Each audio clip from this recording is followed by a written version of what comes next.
ದೊಡ್ಡವ. ಭಕ್ತರಿಗಿಂತ ಶರಣ ದೊಡ್ಡವ. ಎಷ್ಟೇ ಆದ್ರೂ ಇದು ಬರೀ ಭಕ್ತಿ ಚಳುವಳಿ ಇತ್ತು. ಇದನ್ನ ಶರಣ ಚಳುವಳಿಯಾಗಿ ಮಾರ್ಪಡಿಸಿದವರು ಕಲ್ಯಾಣದ ಶರಣರು, ಬಸವಣ್ಣನವರು. ಲಕ್ಷಕ್ಕೊಬ್ಬ ಭಕ್ತ, ಕೋಟಿಗೊಬ್ಬ ಶರಣ ಅಂದ್ರ ಭಕ್ತಿಗಿಂತ ಶರಣ ದೊಡ್ಡವ. ಹಾಗಾದ್ರೆ ನೀವು ಭಕ್ತರೋ ಶರಣರು? ಶರಣರು ಅಂತ ಹೇಳ್ಬೇಕಿನ್ಮೇಲೆ. ಹೌದು, ಭಕ್ತಿ ಇರ್ತದ, ಅದಕ್ಕ ಬುನಾದಿಯಾಗಿ ಭಕ್ತಿ ಇರ್ತದ. ಆದ್ರ ನಾವು ಶರಣರು. ಭಕ್ತಿ ವ್ಯಕ್ತಿವಾದಿ, ಆತ್ಮೋದ್ಧಾರಕ ವಿಚಾರ ಮಾಡುವವ. ಶರಣ ಆತ್ಮೋದ್ಧಾರದ ಕೂಡ ಸಮಾಜೋದ್ಧಾರ ಮಾಡುವವನು. ಇದು ಬಸವಣ್ಣನವರು ಹೇಳಿದ್ದು. ಅದಕ್ಕೆ ಬಸವಣ್ಣನವರು ಹೇಳ್ತಾರೆ, ಸೋಹಂ ಎಂದೆನಿಸದೆ ದಾಸೋಹಂ ಎಂದೆನಿಸಯ್ಯ. ಸೋಹಂ ಅದು ಆತ್ಮವಾದಿ, ಆತ್ಮೋದ್ಧಾರ ಅಷ್ಟೇ. ಶಂಕರಾಚಾರ್ಯರದು ಸೋಹಂ ಅದಲ್ಲ, ಅದು ಸ್ವ ಅಹಂ, ಅಂದ್ರೆ ನಾನು ದೇವರಾಗೋದು. ತಗೊಂಡು ಏನ್ ಮಾಡ್ತೀರಿ? ನಿಮ್ ಮನೆಗೆ ನೀವು ದೇವ್ರ ಕೂತ್ರಿ, ಆಮೇಲೆ ಅವ ದೇವ್ರ ಕುಂತ, ಅದರಿಂದ ಆಗೋದಾದ್ರೂ ಏನು? ಸಮಾಜದಾಗ ಬದುಕ್ಬೇಕಾಗೈತಿ ನಾವು. ಅದಕ್ಕೆ ಬಸವಣ್ಣ ಸೋಹಂ ಸಂಸ್ಕೃತಿಗೆ ಬಂದು ನಿಂತ ಭಾರತೀಯ ಧಾರ್ಮಿಕ ಇತಿಹಾಸ ಇತ್ತಲ್ಲ, ಅದನ್ನ ದಾಸೋಹಂ ಸಂಸ್ಕೃತಿಗೆ ಬೆಳೆಸಿದ ಅನ್ನುವುದನ್ನು ನಾವಿಲ್ಲಿ ಗಮನಿಸಬೇಕಾಗ್ತದೆ.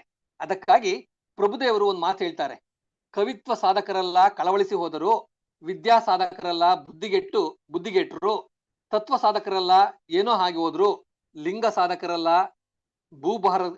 ಭೂಭಾರಕರಾದರು, ಆತ್ಮವಾದಿ ಇದ್ದೀರಲ್ಲ ನೀವು, ಸೋಹಂ ಅಂತೀರಲ್ಲ ನೀವು ಭೂಮಿಗೆ ಭಾರವಾದವರು ಅಂತ. ನಿಮ್ಮ ಮನ್ಯಾಗ ಕುಂತು ಪೂಜಾ ಮಾಡಿ ಅಥವಾ ಗವ್ಯಾಗ ಅಂದ್ರೆ ಗವಿ ಒಳಗೆ ಪೂಜಾ ಮಾಡ್ಕೊಂತ ಕುಂತ್ರ ಭೂಮಿಗೆ ಭಾರವಾದ್ರಿ ಅಂತ ನೀವು. ಲಿಂಗ ಸಾಧಕರೆಲ್ಲ ಭೂಭಾರಕರಾದರು. ನಮ್ಮ ಗುಹೇಶ್ವರ ಲಿಂಗದಲ್ಲಿ ಜಂಗಮ ಸಾಧಕವನೊಬ್ಬನಾತ ಬಸವಣ್ಣ ಒಬ್ಬನೇ. ಎಂತ ಎಂತ ಎಂತ ಮಾತು!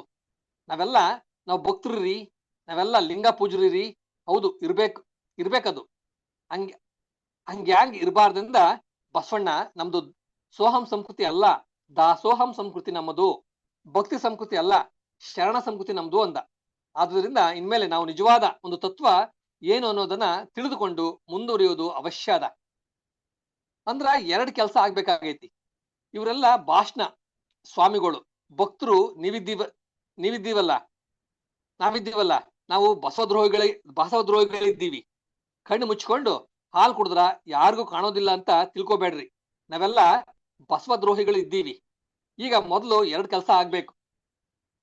ಲಿಂಗಾಯತ ಇತಿಹಾಸ ಗ್ರಂಥ, 2ನೇದು ಲಿಂಗಾಯತ ಸಿದ್ಧಾಂತ ಗ್ರಂಥ. ನಿಜವಾದ ಲಿಂಗಾಯತ ಸಿದ್ಧಾಂತ ಏನದ, ನಿಜವಾದ ಲಿಂಗಾಯತ ಇತಿಹಾಸ ಏನದ, ಇವೆರಡೂ ಗ್ರಂಥ ಮಾಡ್ಲಾರ್ದ ನಾವೇನು ಸಭೆ ಸಮಾರಂಭ ಮಾಡಿದ್ರು ಅದು ಏನೂ ಆಗೋದಿಲ್ಲ. ಆದ್ರಿಂದ ಈ 2 ಪುಸ್ತಕಗಳು, ಒಂದು ಶುದ್ಧ ಇತಿಹಾಸ ಮತ್ತು ಇನ್ನೊಂದು ಶುದ್ಧ ಸಿದ್ಧಾಂತ ಗ್ರಂಥ, ಇವು ನಾವು ಕನ್ನಡದಲ್ಲಿ ಮಾಡಬೇಕಾದ 2 ಕೆಲಸಗಳು. ಇನ್ನೊಂದು ವಿಚಾರ ಅಂತಂದ್ರ ನೋಡಿ, ಕೆಲವು ದಿವಸದ ಹಿಂದೆ ಒಬ್ಬ ಸ್ವಾಮಿಗಳು ಒಂದು ದೊಡ್ಡ ಪುಸ್ತಕ ಮಾಡಿದ್ರು, 7,000 ಪಾರಿಭಾಷಿಕ ಪದಗಳು ಅಂತ, 7,000 ಲಿಂಗಾಯತ ಪದಗಳು ಅದಾವ ಅಂತ. ನನಗನಿಸ್ತು, ಪಾಪ ಮಾದಾರ ಚೆನ್ನಯ್ಯ, ದೋಹಾರ ಕಕ್ಕಯ್ಯ 7,000 ಪದಗಳನ್ನ ಇಟ್ಕೊಂಡು ಬದುಕ್ ಮಾಡಿದ್ರ? ಸಾಮಾನ್ಯರವರು, ದುಡಿಯೋರು, ಏನೋ ಶರಣರು ಕೆಲಸ ಮಾಡಿ ಬಂದದ್ದನ್ನ ದಾಸೋಹ ಮಾಡಿ ಶಿವ ಅಂತ ಮಲ್ಕೊಂಡು ಹೇಳುವಂತಹ ಜನ 7,000 ಶಬ್ದ ಪುಸ್ತಕವೊಂದನ್ನ ಮಾಡ್ತಾರ. ಅದನ್ನ ಬಿಡುಗಡೆ ಮಾಡಕ ಬಾ ಅಂದ್ರ ನಾನ್ ಬರೋದಿಲ್ಲ ಅಂದೆ. ಯಾಕಂದ್ರ ಆ 7,000 ಶಬ್ದ ನಮ್ದಲ್ಲ ಅಂತ ಹೇಳಿದೆ. ಅವರ ಶೈವರ ಶಬ್ದಗಳನ್ನು ಸೇರಿಸ್ಬಿಟ್ಟಿರಿ, ಅವು ನಮ್ಮವಲ್ಲ. ನನಗೆ ತಿಳಿದ ಮಟ್ಟಿಗೆ ನಮ್ಮ ಶಬ್ದ 5, ನಮ್ಮ ಶಬ್ದಗಳು 5. ಯಾಕೆಂದ್ರೆ ಯಾವುದು ದೊಡ್ಡ ಧರ್ಮ ಅಂದ್ರ, ಯಾವುದು ಕಡಿಮೆ ಶಬ್ದ ಒಳಗೊಂಡಿರ್ತದ ಅದು ದೊಡ್ಡ ಧರ್ಮ, ಯಾವುದು ಸರಳ ಇರ್ತದ ಅದು ದೊಡ್ಡ ಧರ್ಮ. ಸುಮ್ಮನೆ 3 ದೀಕ್ಷೆ, 21 ದೀಕ್ಷೆ, ಆ ದೀಕ್ಷೆ ಈ ದೀಕ್ಷೆ ಇವ್ಯಾವು ನಮ್ಮವಲ್ಲ. ಇವೆಲ್ಲ ಶೈವರವು. ಶೈವರು ಅಂದ್ರೆ ಯಾರು? ವೀರಶೈವರು. ವೀರಶೈವರು ಅಂದ್ರೆ ಯಾರು? ಆರಾಧ್ಯರು. ಆಂಧ್ರದ ಆರಾಧ್ಯರು ಕರ್ನಾಟಕದ ಲಿಂಗಾಯತರ ಮೇಲೆ ಸವಾರಿ ಮಾಡಿದ್ದಾರೆ. ಇವತ್ತು ನಾವು ಅವರನ್ನ ಹೊತ್ಕೊಂಡು ತಿರುಗಾಡ್ತೀವಿ. ನಮ್ಮವು 5 ಶಬ್ದಗಳು. 5 ಶಬ್ದ ತಿಳ್ಕೊಂಡ್ಬಿಟ್ರೆ ಸಾಕು. ಒಂದು ಗುರು, ಒಂದು ಲಿಂಗ, ಒಂದು ಜಂಗಮ, ಒಂದು ಕಾಯಕ, ಒಂದು ದಾಸೋಹ. ಗುರು, ಲಿಂಗ, ಜಂಗಮ, ಕಾಯಕ, ದಾಸೋಹ, ಸಾಕು, ಮುಗೀತು. ಇವು 5ರೊಳಗದ ನಮ್ಮ ತತ್ವ. ಇವು 5 ಹೊರತುಪಡಿಸಿ ಇವು ಷಟ್ಸ್ಥಲ, ಅಷ್ಟವರ್ಣ ಎಲ್ಲ ಇದ್ರಾಗ ಬರ್ತಾವ. ಅದಕ್ಕಾಗಿ ನಿಜವಾದ ಒಂದು ಸಿದ್ಧಾಂತ ಗ್ರಂಥವನ್ನು ಮಾಡ್ಬೇಕು. ಮತ್ತು ಇವತ್ತು ಲಿಂಗಾಯತರು ಏನ್ ಮಾಡ್ಬೇಕು, ನಿದ್ದಿ ಮಾಡ್ಬೇಕು. ನಿದ್ದಿ ನಾನೊಂದ್ ಕಡೆ ಮಾತಾಡಿದ್ದೆ, ಅದೇ ಮಾತನ್ನ ಇಲ್ಲಿ ಹೇಳ್ತೀನಿ. ಇಂದು ಲಿಂಗಾಯತರು ಏನ್ ಮಾಡ್ಬೇಕು? ನಂಬರ್ 1, ಲಿಂಗಾಯತದ ಶುದ್ಧೀಕರಣ. ಏನೇನೋ ಸೇರ್ಕೊಂಡ್ ಬಿಟ್ಟವ ನಮ್ಮೊಳಗ. ಮೊದಲನೇದು ಲಿಂಗಾಯತದ ಶುದ್ಧೀಕರಣ, ಎರಡನೇದು ಲಿಂಗಾಯತದ ನವೀಕರಣ, ಮೂರನೇದು ಲಿಂಗಾಯತದ ಏಕೀಕರಣ, ನಾಲ್ಕನೆಯದು ಲಿಂಗಾಯತದ ಜಾಗತೀಕರಣ, ಐದನೆಯದು ಲಿಂಗಾಯತದ ಸಬಲೀಕರಣ. 5 ಕೆಲಸಗಳು ನಮ್ಮಲ್ಲಿ ಆಗ್ಬೇಕಾಗ್ಯಾವ. ಶುದ್ಧೀಕರಣ ನಮ್ಮ ಮನೆ ಒಳಗ, ನಮ್ಮ ಮಠದೊಳಗ ಆಗ್ಬೇಕು. ಮೊದಲು ಮಠದೊಳಗ ಆಗ್ಬೇಕು. ಯಾಕಂದ್ರ ನಮಗ ಆದರ್ಶ ಅವರು. ನಾನೆಲ್ಲೋ ಕೆಲವು ದಿವಸದಿಂದ ಹೇಳಿದ ಮಾತಿದು, ಮಠದೊಳಗ ಬಸವಣ್ಣ ಇಲ್ಲ, ಸ್ವಾಮಿಗಳಿದ್ದಾರೆ. ಈಗಿರುವ ಸ್ವಾಮಿ ತನ್ನ ದೊಡ್ಡ ಫೋಟೋ ಹಾಕಿರ್ತಾನ, ತನ್ನ ಹಿಂದಿನ ಸ್ವಾಮಿ ಫೋಟೋ ಹಾಕಿರ್ತಾನ. ಆ ಹಿಂದಿನ ಸ್ವಾಮಿ ಪುರಾಣ ಬರ್ಸಿರ್ತಾನ, ಸುಳ್ಳೆ ಪುರಾಣ ಬರ್ಸಿರ್ತಾರ. ಬರ್ಸಿ ಪ್ರತಿ ವರ್ಷ ಪುರಾಣ ಹೇಳಿ ಅವನ್ ಜೀವಂತವಾಗಿ ಇಡ್ತಾರ. ಎಲ್ಲಿವರೆಗೆ ನಮ್ಮ ಮಠದೊಳಗೆ ಬಸವಣ್ಣ ಪ್ರವೇಶ ಆಗೋದಿಲ್ಲ, ಅಲ್ಲಿವರೆಗೂ ನಮ್ಮ ಮಠಗಳೇ ಅಲ್ಲ. ಈಗ ಏನಾಗದ ಅಂದ್ರೆ, ನಮ್ಮ ಮಠಗಳು ಈಗ ಶಿಕ್ಷಣ ಸಂಸ್ಥೆ ಆಗ್ಯಾವ. ಒಂದ್ ರೀತಿ ಶಾಮನೂರ್ ಶಿವಶಂಕರಪ್ಪ ಅವರಿಗೆ ಕಾವಿ ಹಾಕಿದ್ರೆ ಯಾಂಗ್ ಕಾಣ್ತದ ಹಾಂಗದ. ಸ್ವಲ್ಪ ತಡೀರಿ. ನಮ್ ಸ್ವಾಮಿಗಳದ್ದು ಶಿಕ್ಷಣ ಸಂಸ್ಥೆ ಬಂದಾವ, ಮಠದೊಳಗ್ ಧರ್ಮ ಇಲ್ಲ. ಈಗ ಬರೀ ಶಿಕ್ಷಣ. ನಾವು ಒಂದ್ ಮಠಕ್ಕೆ ಹೋಗಿದ್ದೆವು, ಜಗದ್ಗುರು ಮಠಕ್ಕೆ. 100 ಜನ ಕುಂತಿದ್ರು, ಹಾರ ಇಟ್ಕೊಂಡು. ಒಂದ್ 20-25 ಜನ ಹಿಂದೆ ಹಾರ, ಶಾಲು ಅದ ಏನಾರ ನೋಡಿದ್ರ, ನಾನು ಎಷ್ಟು ಭಕ್ತಿ ಐತಪ್ಪ ಈ ಸ್ವಾಮಿ ಮೇಲ, ಎಷ್ಟು ಭಕ್ತಿ ಐತ್ರಿ ಎಂದೆ. 50-60 ಮಂದಿ ಕ್ಯೂ ಹಚ್ಚಿ ಕುಳಿತಿದ್ರು.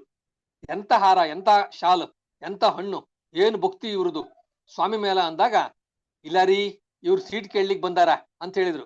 ಮೆಡಿಕಲ್ ಸೀಟ್ ಕೇಳಕ್ ಬಂದಾರ ಇವರು. ಇನ್ನ ಏನ್ ಇಲ್ಲ, ಇನ್ನು 10 ವರ್ಷ ಬಿಟ್ರ ನಮ್ ಸ್ವಾಮಿಗಳು MLA ಆಗ್ತಾರ, ರಾಜಕಾರಣಿಗಳು MP ಆಗ್ತಾರ.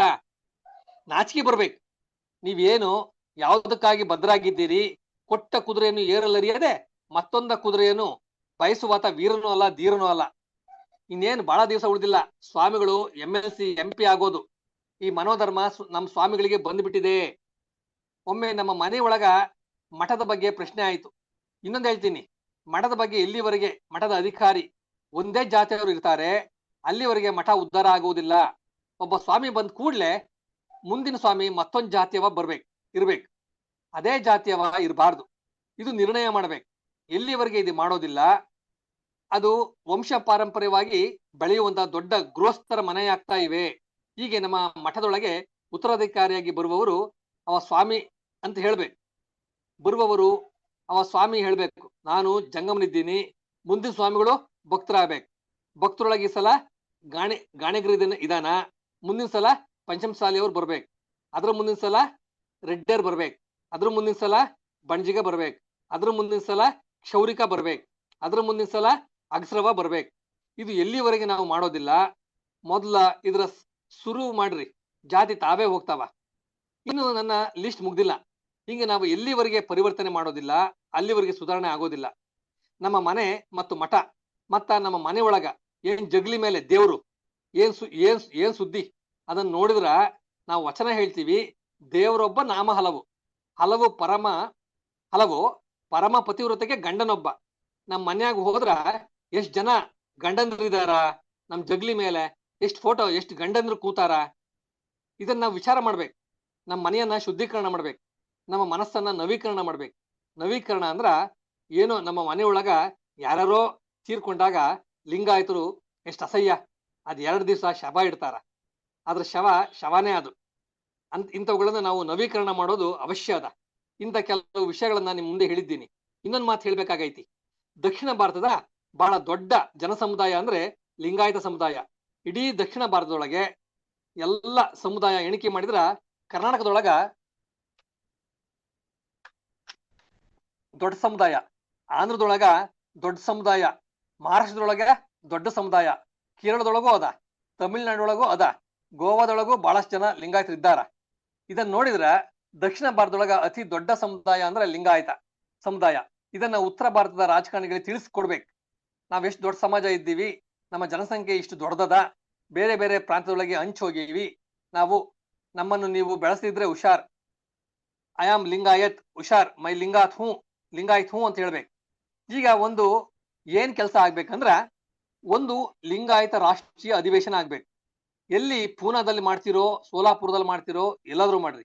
ಎಲ್ಲ ಲಿಂಗಾಯತರು ಕೂಡಿದ್ರೆ ಉತ್ತರ ಭಾರತದ ರಾಜಕಾರಣಿಗಳು ಅಥವಾ ನಮ್ಮನ್ನು ಆಳುವ ಯಾರೇ ಇರಲಿ ಅವ್ರಿಗೆ ಅಯ್ಯೋ ಎಷ್ಟು ದೊಡ್ಡ ಸಮುದಾಯ ಅದ ಇದು, ಇಲ್ಲಿವರೆಗೂ ಹಂಚಿ ಹೋಗಿದ್ದು ನಮಗೆ ಗೊತ್ತೇ ಇರಲಿಲ್ಲ, ಇದು ಸುಮ್ಮನೆ ಮೈನಾರಿಟಿ ಸಮುದಾಯ ಅಂತ ತಿಳ್ಕೊಂಡಿದ್ವಿ ಅನ್ಕೋಬೇಕು. ನಾವು ಲಿಂಗಾಯತರು ದಕ್ಷಿಣ ಭಾರತದಲ್ಲಿ ನಮ್ಮದೇ ಮೆಜಾರಿಟಿ. ಉಳಿದ ಯಾರಾದ್ರೂ ಸಹ ಸ್ವಲ್ಪ ಅದಾರು, ಕುರುಬ ಸಮಾಜ ದೊಡ್ಡದಿದ್ರು ನಮಗಿಂತ ಸಣ್ಣದಿದೆ. ಆದ್ರೆ ಲಿಂಗಾಯತ ಇಡೀ ಕರ್ನಾಟಕದೊಳಗೆ ಇಡೀ ದಕ್ಷಿಣ ಭಾರತದೊಳಗೆ ಬಹಳ ದೊಡ್ಡ ಸಮುದಾಯ ಇದೆ. ಆದ್ರಿಂದ ಯಾರಾದ್ರೂ ಒಂದು ಲೀಡರ್ಶಿಪ್ ತೆಗೆದುಕೊಳ್ಬೇಕು, ಒಂದು ದೊಡ್ಡ ಸಮಾವೇಶ ಮಾಡ್ಬೇಕು. ಲಿಂಗಾಯತ ರಾಷ್ಟ್ರೀಯ ಅಧಿವೇಶನ ಮಾಡುವ ಮೂಲಕ ಎಲ್ಲಾ ಲಿಂಗಾಯತರಿಗೆ ನೀವು ಲಿಂಗಾಯತರು ಬರ್ರಿ, ತಮಿಳ್ನಾಡವರಿಗೆ ಹೇಳ್ಬೇಕು, ಆಂಧ್ರದವರಿಗೆ ಹೇಳ್ಬೇಕು, ಮಹಾರಾಷ್ಟ್ರದವರಿಗೆ ಹೇಳ್ಬೇಕು, ಕೇರಳದವರಿಗೆ ಹೇಳ್ಬೇಕು, ಗೋವಾದವರಿಗೆ ಹೇಳ್ಬೇಕು, ಇವನಾರವ ಎಂದೆನಿಸದೆ ಇವ ನಮ್ಮವ ತಿಳ್ಕೊಂಡ್ರ ಅವ್ರಿಗೂ ಸಂತೋಷ ಆಗ್ತದ, ನಮ್ ಬಳಗ ಇಷ್ಟು ದೊಡ್ಡದಾಗ್ತದ ಅಂತ ಅನಿಸ್ತದ.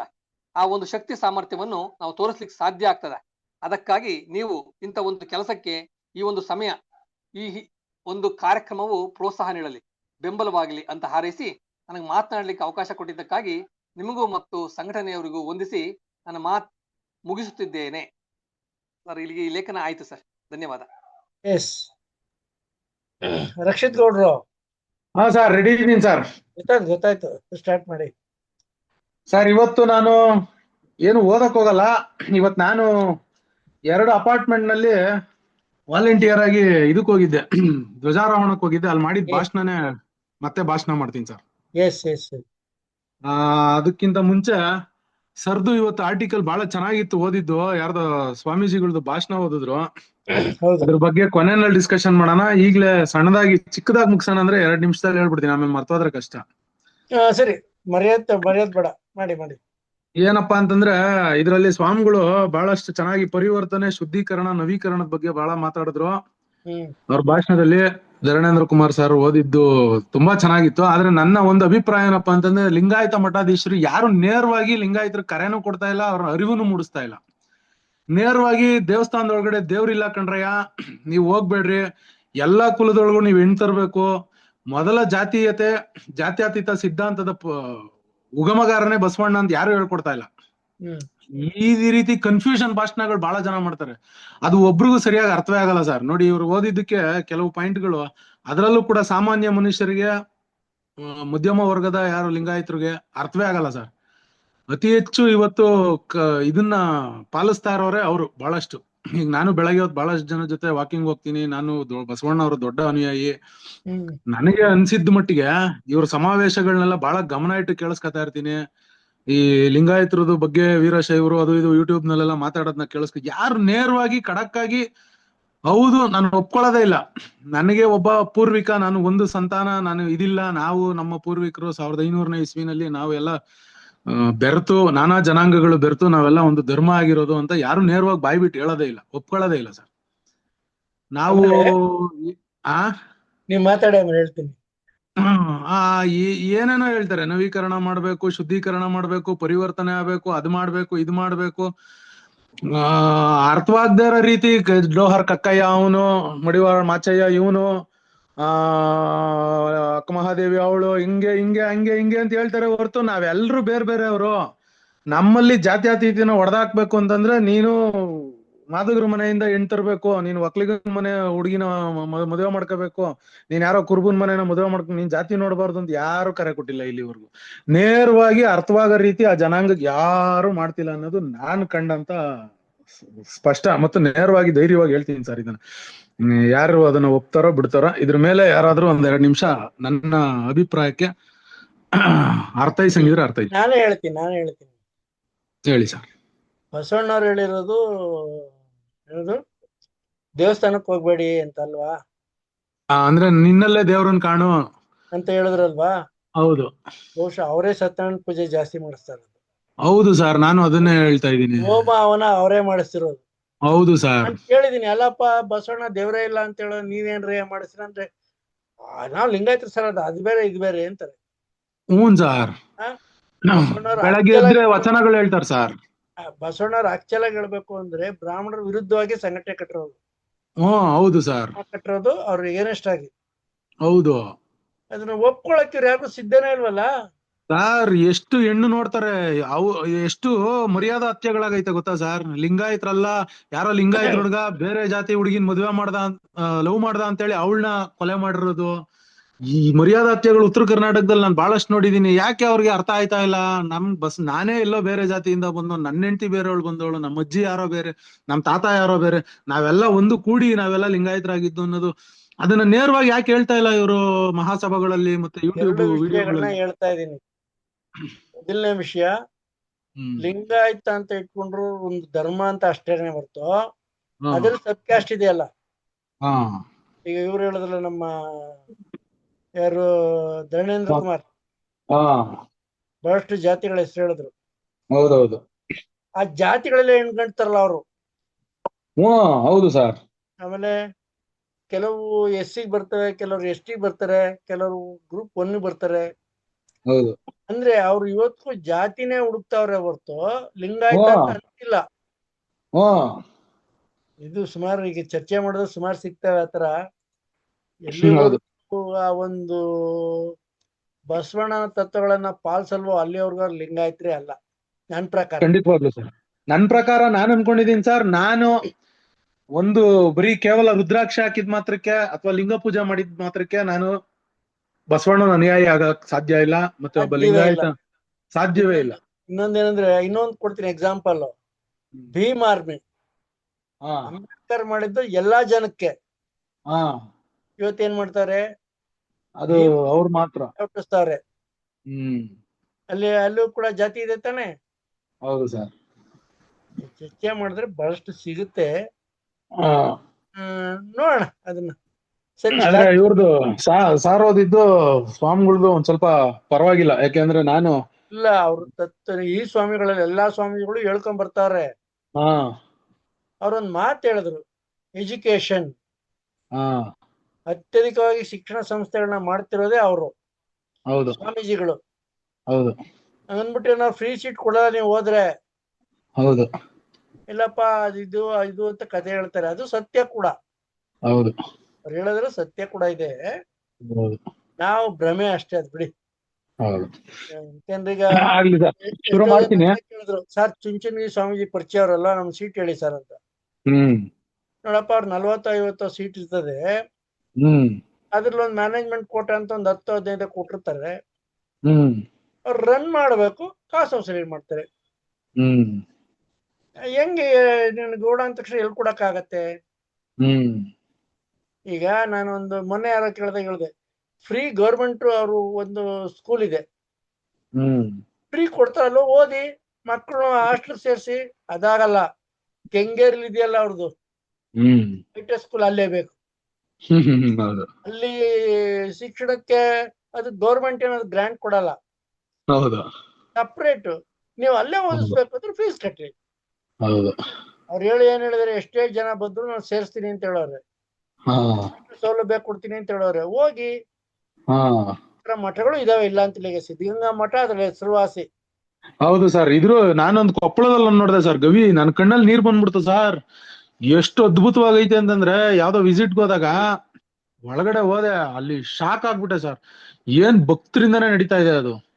ದಾಸೋಹ ಇರ್ಬೋದು, ಆ ಮಕ್ಳು ಒಂದು ಇದಿರ್ಬೋದು, ಮಠ ಎಷ್ಟು ಚೆನ್ನಾಗೈತೆ ಅಂತಂದ್ರೆ ಬಹಳ ಕೊಡುಗೆ ಇದೆ ಸರ್ ಲಿಂಗಾಯತ್ರದ್ದು. ಆ ಕಡೆ ನಾವು ಒಂದು ಅಬ್ಸರ್ವ್ ಮಾಡಿ, ಆ ತರದ ಮಠದಲ್ಲಿ ಓದಿರೋ ಹುಡುಗ್ರೆ ಉದ್ಧಾರ ಆಗಿರೋದು. ಸರ್. ಅಲ್ಲಿ ಒಳಿಕ್ ಹೋದ್ರೆ ಕಣ್ಣಲ್ಲಿ ಒಂಥರ ವೈಬ್ರೇಷನ್ ಸರ್, ಅದು ಜಾಗ. ಹೈಟೆಕ್ ಹೋದವ್ರು ಯಾರು ಉದ್ಧಾರ ಆಗಿಲ್ಲ. ಹೌದೌದು. ಇದನ್ನ ನಾವು ಗಮನಿಸ್ಬೇಕು, ನಮ್ಮವ್ರು ಹೇಳ್ಬೇಕಷ್ಟೇ ವ್ಯತ್ಯಾಸ ಏನು ಅಂತ. ಸರಿ ಸರ್, ಶುರು ಮಾಡ್ತೀನಿ ಸರ್. ಮಾಡಿ. ಆಕ್ಚುಲಿ ಇವತ್ತು ನನಗೆ ಸುಮಾರು ಕಾರ್ಯಕ್ರಮಗಳಿಗೆ ಮುಖ್ಯ ಅತಿಥಿಯಾಗಿ ಸುಮಾರು ಅಪಾರ್ಟ್ಮೆಂಟ್ಗಳು, ಬೆಂಗಳೂರಿನ ಪ್ರತಿಷ್ಠಿತ ಅಪಾರ್ಟ್ಮೆಂಟ್ಗಳು ನನಗೆ ಇವತ್ತು ಇನ್ವಿಟೇಷನ್ ಕೊಟ್ಟಿದ್ವು. ರಾಜ್ಯೋತ್ಸವದ ಪ್ರಯುಕ್ತ ನೀವು ನಮ್ಮ ಮುಖ್ಯ ಅತಿಥಿಗಳಾಗಿ ಬಂದು ಧ್ವಜಾರೋಹಣ ಮಾಡಿಸ್ಬೇಕು ಅಂತ. ಅದರಲ್ಲಿ ಎಲ್ಲಾ ಕಡೆ ಹೋಗಕ್ಕಾಗಲ್ಲ ಅಂತ ಅಂದ್ಬಿಟ್ಟು ನನ್ನ ಸಹ ಉದ್ಯೋಗಿಗಳಾದಂತ ಕೆಲವು ವಕೀಲರನ್ನ ಕೆಲವು ಅಪಾರ್ಟ್ಮೆಂಟ್ಗಳು ಕಳಿಸ್ದೆ. ನಾನು ಓಪಸ್ ಅಪಾರ್ಟ್ಮೆಂಟ್ ಓನರ್ಸ್ ಅಸೋಸಿಯೇಷನ್ ಸತ್ವ ಅಂತ ಅಂದ್ಬಿಟ್ಟು ತುಮಕೂರು ರಸ್ತೆನಲ್ಲಿ ಕೆಂಪೇಗೌಡ ನಗರ ಸರ್ ಕೆಂಪೇಗೌಡ ನಗರ ಸತ್ಯ ನಗರ ಅಂತ ಅಂದ್ಬಿಟ್ಟು ಕೆಂಪೇಗೌಡ ನಗರ ಅಂದ್ರೆ ಇದು ಇಲ್ಲಿ ಮಾಗಡಿ ರೋಡ್ ಅಲ್ಲಿ ಇರೋದು. ಅಲ್ಲ ಆ ಕೆಂಪೇಗೌಡ ನಗರ ಅಲ್ಲ ಸರ್, ಇಲ್ಲಿ ತುಮಕೂರು ರೋಡ್ ಜಾಲಹಳ್ಳಿಯಿಂದ ಸ್ವಲ್ಪ ಮುಂದಕ್ಕೆ ಬಂದ್ರೆ ನಾವು ತುಮಕೂರು ಕಡೆ ಹೋಯ್ತಾ ಅಲ್ಲೊಂದಿದ್ಯಾ? 85ನೇ ಪಿಲ್ಲರ್, ಮೆಟ್ರೋ ಪಿಲ್ಲರ್ ಆಪೋಸಿಟ್. ಮುಖ್ಯವಾಗಿ ಮಾತು ಶುರು ಮಾಡ್ತಾ ಇದ್ದೀನಿ. ಧ್ವಜಾರೋಹಣ ಆಯ್ತು, ಉದ್ಘಾಟನೆ, ದೀಪ ಹಚ್ಚಿದೆ, ಒಂದೆರಡು ಭಾವಗೀತೆ ಆಡಿದ್ರು. ಅದಾದ್ಮೇಲೆ ಮೈಕ್ ನನಗೆ ಹಸ್ತಾಂತರಿಸಿದ್ರು, ನನ್ನ ಇಂಟ್ರೊಡಕ್ಷನ್ ಕೊಟ್ರು. ನಿವಾಸಿಗಳಿಗೆ 1000 ಜನ ಸೇರಿದ್ರು.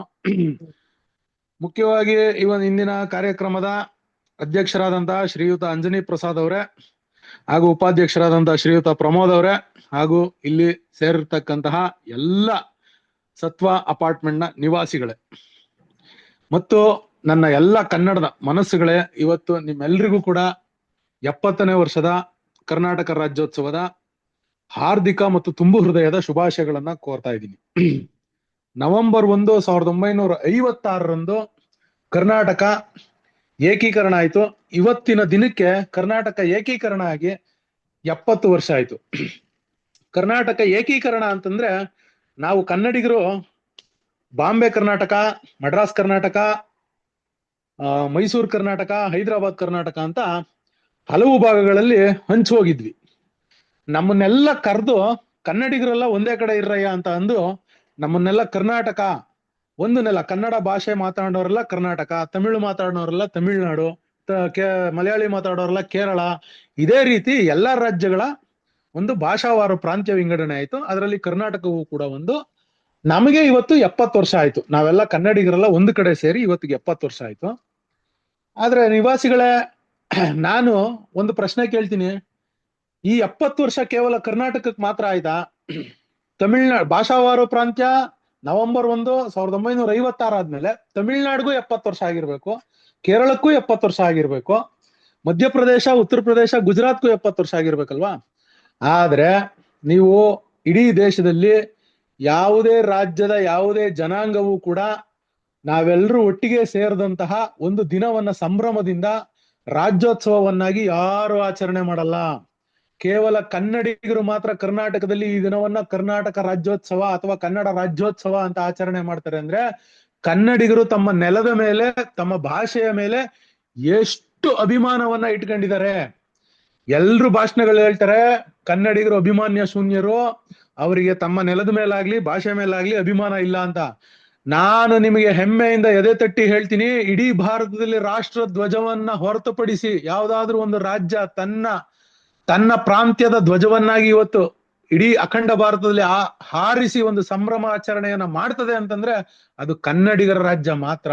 ಹಾಗಾಗಿ ಈ ದಿನವನ್ನ ಕನ್ನಡಿಗರು, ಇಡೀ ಪ್ರಪಂಚದಾದ್ಯಂತ ಇರತಕ್ಕಂತಹ ಎಲ್ಲ ಕನ್ನಡಿಗರು ಸಂಭ್ರಮದಿಂದ ರಾಜ್ಯೋತ್ಸವವನ್ನಾಗಿ ಆಚರಿಸ್ತಾರೆ.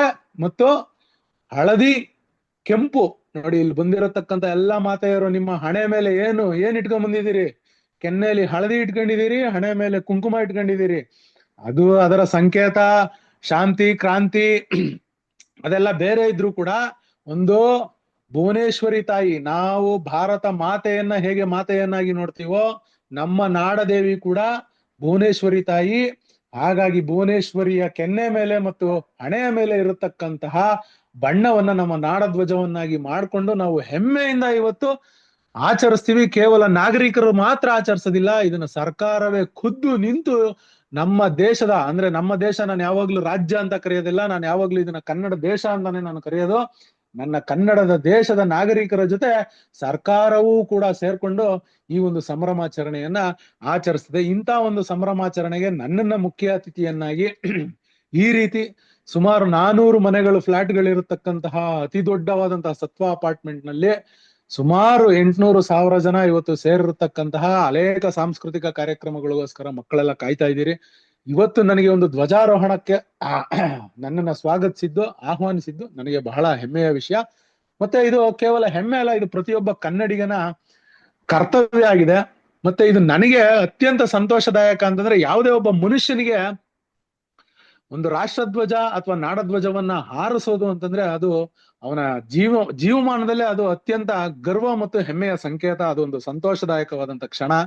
ಯಾಕೆ ಅಂತಂದ್ರೆ ನಾನು ಸುಮಾರು ಕಾರ್ಯಕ್ರಮಗಳನ್ನ ನಾನು ಉದ್ಘಾಟಿಸಿದೀನಿ, ಸುಮಾರು ಕಾರ್ಯಕ್ರಮಗಳನ್ನ ನಾನು ನೇತೃತ್ವ ಅಧ್ಯಕ್ಷತೆ ವಹಿಸಿದ್ದೀನಿ. ಆದ್ರೆ ನನಗೆ ಒಂದು ಐಡೆಂಟಿಟಿ ಇತ್ತು. ನಾನೊಂದು ರಾಜ್ಯ ಪ್ರಧಾನ ಕಾರ್ಯದರ್ಶಿ, ಒಂದು ರಾಜ್ಯ ಮಟ್ಟದ ಸಂಘಟನೆ ಅಂತ ಕರೀತಿದ್ರು, ಅಥವಾ ಏನೋ ಒಂದ್ 5-6 ಡಿಗ್ರಿ ಓದಿದಾನೆ, ಒಂದಷ್ಟು ಭಾಷಣ ಮಾಡ್ತಾನೆ ಅಂತ ಕರೀತಿದ್ರು. ಆದ್ರೆ ನಾನು ವೈಯಕ್ತಿಕವಾಗಿ ನನ್ನ ವೈಯಕ್ತಿಕ ವರ್ಚಸ್ಸಿನ ಮೇಲೆ ಕೇವಲ ರಕ್ಷಿತ್ ಗೌಡ, ನೀನೊಬ್ಬ ವಕೀಲ, ನೀನು ಹೋರಾಟಗಾರ, ಚಳುವಳಿಗಾರ, ನೀನ್ ಇವತ್ತು ಬಾ ಅಂತ ನನ್ನನ್ನ ವೈಯಕ್ತಿಕವಾಗಿ ಗುರುತಿಸಿ ನನಗೆ ಇವತ್ತು ಆಹ್ವಾನವನ್ನ ನೀಡಿದ್ದೀರಿ. ಇದು ನನಗೆ ಬಹಳ ಸಂತೋಷದಾಯಕ ಮತ್ತು ಹೆಮ್ಮೆಯ ವಿಚಾರ. ಈಗ ಮುಖ್ಯವಾಗಿ ವಿಷಯಕ್ಕೆ ಬರ್ತೀನಿ, ತುಂಬಾ ಹೊತ್ತು ಮಾತಾಡೋದಿಲ್ಲ.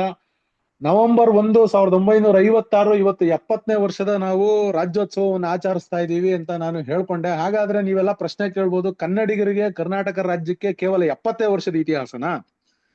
ಮತ್ತೆ ನೀವು ಬರೀ 70 ವರ್ಷದ ಇತಿಹಾಸ, 70 ವರ್ಷದ ರಾಜ್ಯೋತ್ಸವ ಆಚರಿಸ್ಕೊಳ್ತಾ ಇದ್ದೀರಲ್ಲ ಅಂತ ನಿಮ್ಮಲ್ಲಿ ಏನಾದ್ರು ಪ್ರಶ್ನೆ ಮೂಡಿದ್ರೆ ಹೇಳ್ತೀನಿ, ಇದು ಸ್ವತಂತ್ರ ಭಾರತ ಸಂವಿಧಾನಿಕವಾಗಿ ನಾವು ರಾಜ್ಯವನ್ನ ಕಟ್ಕೊಂಡಿದ್ದೇ ಹೊರತು ಕೇವಲ 2 ವಾರಗಳಿಂದ ಒಂದು ಪ್ರಪಂಚದಾದ್ಯಂತ ಒಂದು ಸಂಚಲನ ಮೂಡಿಸಿರೋ ಕರ್ನಾಟಕದ ವಿಷಯ ನೀವೆಲ್ಲ ಅಬ್ಸರ್ವ್ ಮಾಡಿದ್ರೆ, ಅಮೆರಿಕಾದ, ಕೆನಡಾದ ವಿಜ್ಞಾನಿಗಳು, ರಷ್ಯಾದ ವಿಜ್ಞಾನಿಗಳು, ಭಾರತದ ವಿಜ್ಞಾನಿಗಳೆಲ್ಲ ಸೇರ್ಕೊಂಡು ರಾಯಚೂರಿನ ಮಸ್ಕಿನಲ್ಲಿ ಉತ್ಖನನ ಮಾಡಿ ಸಾರ್ತಾ ಇದ್ದಾರೆ. ಕನ್ನಡಿಗರ ಇತಿಹಾಸ 4500 ವರ್ಷಗಳ ಹಿಂದೆ ಇತ್ತು.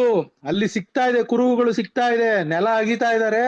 ಅಂದ್ರೆ ನೀವ್ ಇವಾಗ ಏನು ಒಂದು ಲೇಔಟ್ ಮಾಡ್ಕೊಂಡಿದೀರಾ, ನೀವು ಒಂದೇನು ಅಪಾರ್ಟ್ಮೆಂಟ್ ಕಟ್ಕೊಂಡಿದೀರಾ, ನೀವು ಎಲ್ಲ ಒಂದೇ ಕಡೆ ವಾಸ ಮಾಡ್ತಾ ಇದ್ದೀರಲ್ಲ, ಈ ಒಂದು ಕಲ್ಪನೆ ಮತ್ತು ಈ ಒಂದು ಬದುಕನ್ನ ನಮ್ಮ ಪೂರ್ವಿಕರು ಕನ್ನಡಿಗರು 4500 ವರ್ಷಗಳ ಹಿಂದೆನೆ ಅವರಲ್ಲಿ ಒಂದು ಮೋರಿ ಸಿಸ್ಟಮ್ ಇತ್ತು, ಟಾಯ್ಲೆಟ್ ಸಿಸ್ಟಮ್ ಇತ್ತು, ಮನೆ ಕಟ್ಕೊಂಡಿದ್ರು, ಒಂದು ಕುಟುಂಬ ವ್ಯವಸ್ಥೆ ಅವತ್ತೇ ಇತ್ತು. ಇನ್ನು ಕೆಲವರು ಹೇಳ್ತಾರೆ ಕನ್ನಡಕ್ಕೆ ಕೇವಲ 2000 ವರ್ಷಗಳ ಇತಿಹಾಸ, ತಮಿಳಿಗೆ ಇನ್ನೊಂದು 500 ವರ್ಷಗಳ ಹಿಂದಿನ ಇತಿಹಾಸ ಅಂತ. ಈಗ ಇಡೀ ಜಗತ್ತೇ ವಿಜ್ಞಾನಿಗಳು ಹೇಳ್ತಾ ಇದ್ದಾರೆ, ಇನ್ನು ಅಗಿಯಕ್ಕೆ ಶುರು ಮಾಡಿದ್ದಾರೆ. ಶುರು ಮಾಡ್ತಿದ್ದಂಗೆ ಗೊತ್ತಾಗ್ತಾ ಇದೆ 4500 ವರ್ಷಗಳ ಇತಿಹಾಸ ಅಂತ ಅನೌನ್ಸ್ ಮಾಡಿದ್ದಾರೆ. ಅಗೀತಾ ಇನ್ನು ಅದು ಎಷ್ಟು ವರ್ಷಗಳ ಇತಿಹಾಸ ಅಂದ್ರೆ, ಸನಾತನ ಮನುಷ್ಯನ ನಾಗರಿಕತೆ, ಮನುಷ್ಯ ಹುಟ್ಟದ್ನಲ್ಲ, ಯಾವಾಗ ಬೆಂಕಿ ಕಂಡಿಡಿದ್ನಲ್ಲ, ಯಾವಾಗ ಚಕ್ರ ಕಂಡಿಡಿದ್ನಲ್ಲ, ಆಗ್ಲೇ ಕನ್ನಡಿಗರು ನಾಗರಿಕರಾಗಿದ್ರು.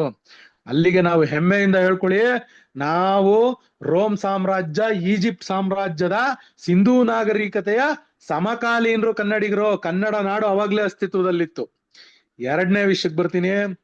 ಕನ್ನಡದ ಮೂಲ ದೊರೆಗಳು, ಮೊದಲನೇ ಸಾಮ್ರಾಜ್ಯ ಕದಂಬ ಸಾಮ್ರಾಜ್ಯ ಅಂತ ಇತಿಹಾಸ ಹೇಳ್ತದಲ್ಲ, ನಾನು ಗಂಗರನ್ನು ನಮ್ಮ ಮೂಲ ಸಾಮ್ರಾಜ್ಯರು ಅಂತಾನೆ ನಾನು ಕರೆಯೋದು. ಆದ್ರೆ ಕದಂಬ ಸಾಮ್ರಾಜ್ಯ ಹುಟ್ಟಿದ್ ಹೆಂಗೆ ಅಂತ ಗೊತ್ತಾ?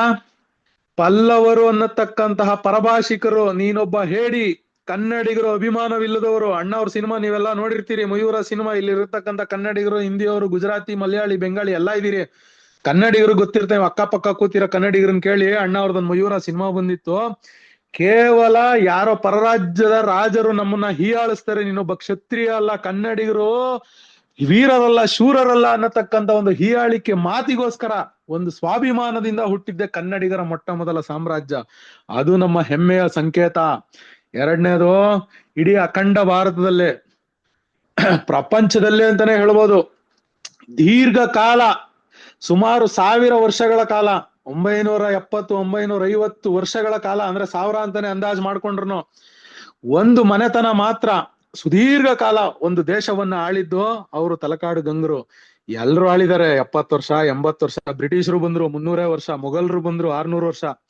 ಆದ್ರೆ ಒಂದು ದೇಶವನ್ನ, ಅಖಂಡವಾದಂತಹ ಒಂದು ನೆಲವನ್ನ ಸುದೀರ್ಘ ಕಾಲ ಆಳದಂತಹ ಪ್ರಪಂಚದ ಒಂದು ಅತ್ಯುನ್ನತವಾದಂತಹ ಸಾಮ್ರಾಜ್ಯ ಮನೆತನ ಯಾವ್ದಾದ್ರು ಇದ್ರೆ ಅದು ನಮ್ಮ ಹೆಮ್ಮೆಯ ಕನ್ನಡಿಗರು, ಮೂಲ ಕನ್ನಡಿಗರು, ತಲಕಾಡು ಗಂಗರು. ಈಗೆಲ್ಲ ಒಳ್ಳೆ ವಿಜುವಲ್ ಚಪ್ಪಾಳೆಗಳೆಲ್ಲ ಬೀಳ್ತವೆ, ಆಮೇಲೆ ಮುಂದುವರಿಸ್ತೀನಿ. ಆಮೇಲೆ ಇನ್ನು ಸ್ವಾರಸ್ಯಕರವಾದ ವಿಚಾರ ಹೇಳ್ತೀನಿ. ಇಡೀ ಜಗತ್ತಿನ ಮೊಟ್ಟ ಮೊದಲ ನೌಕಾಪಡೆಯನ್ನ ಕಟ್ಟಿದ್ದು ಕನ್ನಡಿಗರು. ಯಾರು ಹೇಳ್ತೀರಾ ಅಂತ ಪ್ರಶ್ನೆ ಮಾಡ್ತೀನಿ. ಯಾರು ಹೇಳೋದಿಲ್ಲ. ಬಾದಾಮಿ ಚಾಲುಕ್ಯರು ಕೇಳಿದಿರಾ ನೀವು? ಇಮ್ಮಡಿ ಪುಲಿಕೇಶಿ ಅಖಂಡ ಭಾರತದ ಆಚೆ ಆಫ್ಘಾನಿಸ್ತಾನ, ತುರ್ಕಿಸ್ತಾನದವರೆಗೂ ಇಡೀ ಜಗತ್ತು ಅಂದ್ರೆ ಅರ್ಧ ಏಷ್ಯಾವನ್ನ ಆಳದಂತಹ ಏಕೈಕ ದೊರೆ ಯಾರಾದ್ರೂ ಇದ್ರೆ ಅವನು ಕೂಡ.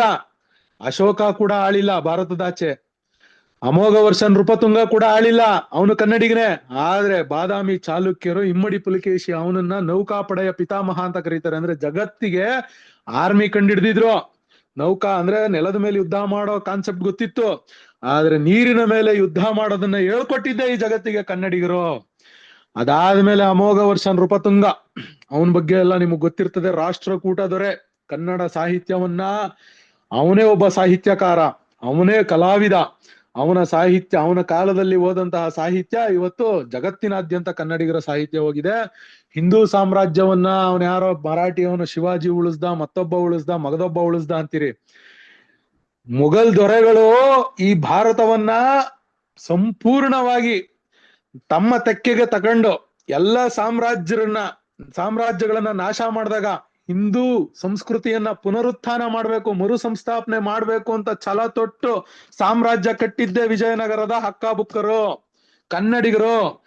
ಕನ್ನಡಿಗರು ಇರ್ಲಿಲ್ಲ ಅಂದಿದ್ರೆ ನೀವ್ ಇವಾಗ ಸನಾತನ, ನನ್ನ ಹಿಂದೂ ಧರ್ಮ, ನನ್ನ ಮಗದೊಂದು ನೀವ್ ಹೇಳ್ಕೊಳಕ್ ಸಾಧ್ಯನೇ ಇರ್ಲಿಲ್ಲ.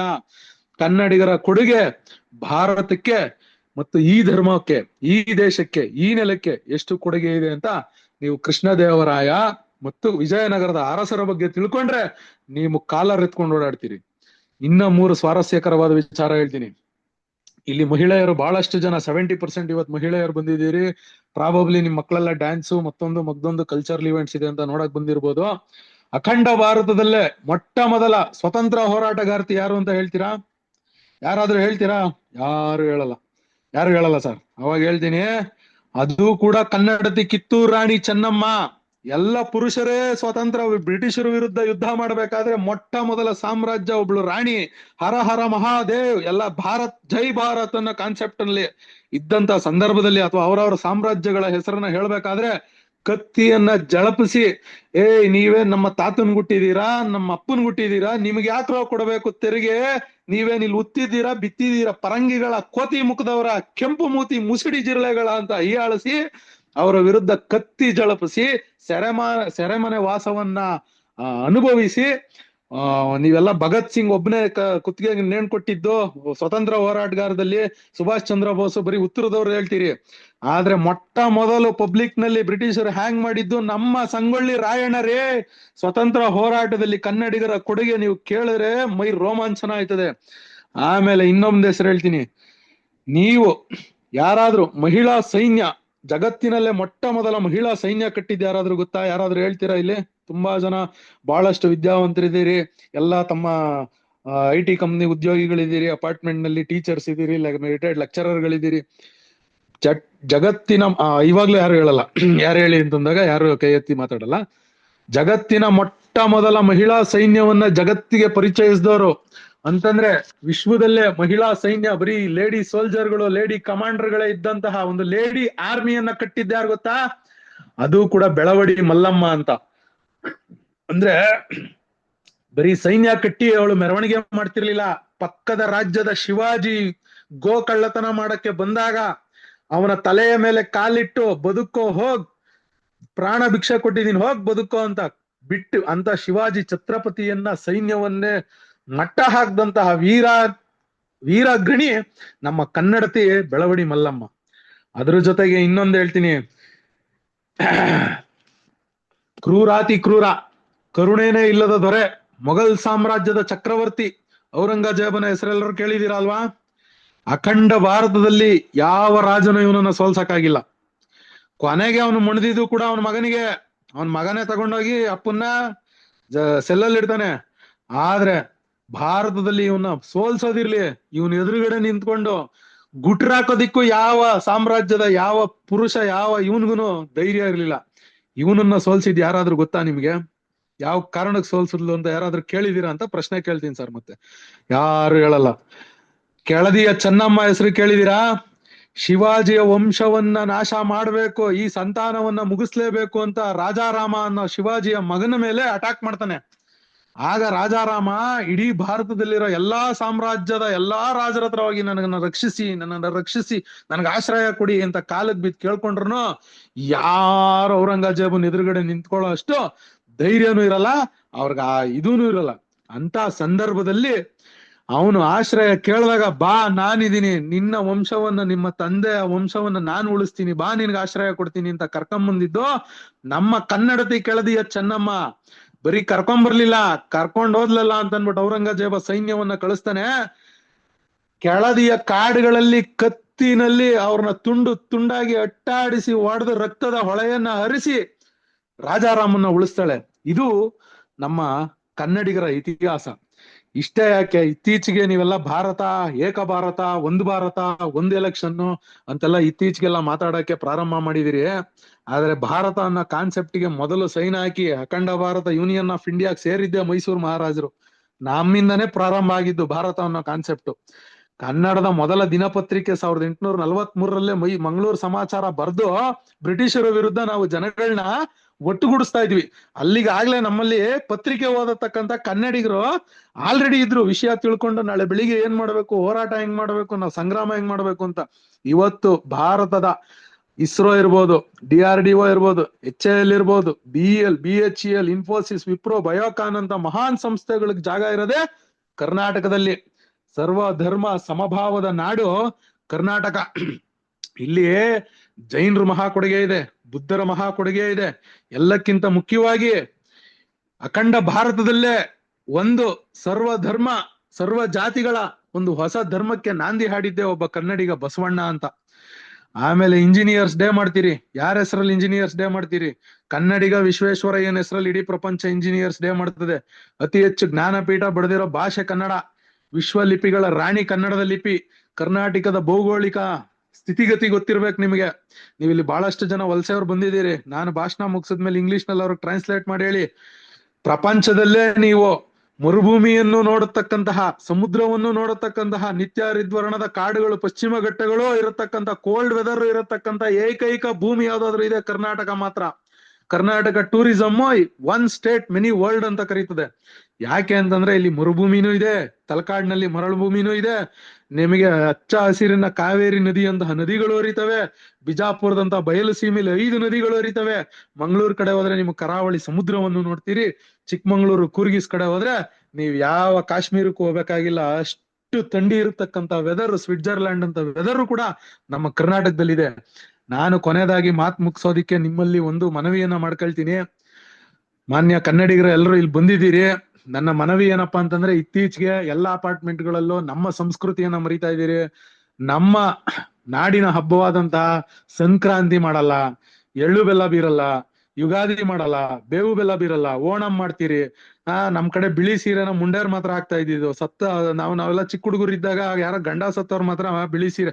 ನಾವ್ ಇತ್ತೀಚೆಗೆ ಎಲ್ಲ ಕುಂಕುಮ ಹಿಡ್ದ ಇರೋ, ಬಿಳಿ ಸೀರೆ ಹುಟ್ಟಿರೋ ಬಹಳಷ್ಟು ಜನನ ನೋಡ್ಕೊಂಡು ದಾಂಡಿಯಾ ನೃತ್ಯ ಅಂತೆ, ಯಾವ್ದೋ ಪೊಂಗಲ್ ಹಬ್ಬ ಅಂತೆ, ಓಣಂ ಹಬ್ಬಗಳಂತೆ, ಆ ಸ್ಕೂಲ್ಗಳಲ್ಲೂ ನಮ್ ಕನ್ನಡದ ಮೇಡಮ್ಗಳು ಅದನ್ನೇ ಮಾಡ್ಕೊಂಡು ಯಾವ ಮಕ್ಳಿಗೂ ನಮ್ಮ ಸಂಸ್ಕೃತಿಯನ್ನ ದನ ಕಟ್ಟೋದಾಗ್ಲಿ, ಸಗಣಿ ಸಾರ್ಸೋದಾಗ್ಲಿ, ಅಥವಾ ಒಂದು ಎಳ್ಳು ಬೆಲ್ಲ ಬೀರೋದಾಗ್ಲಿ, ನೀವ್ ಇದನ್ನೆಲ್ಲ ಮರಿತಾ ಇದ್ದೀರಿ.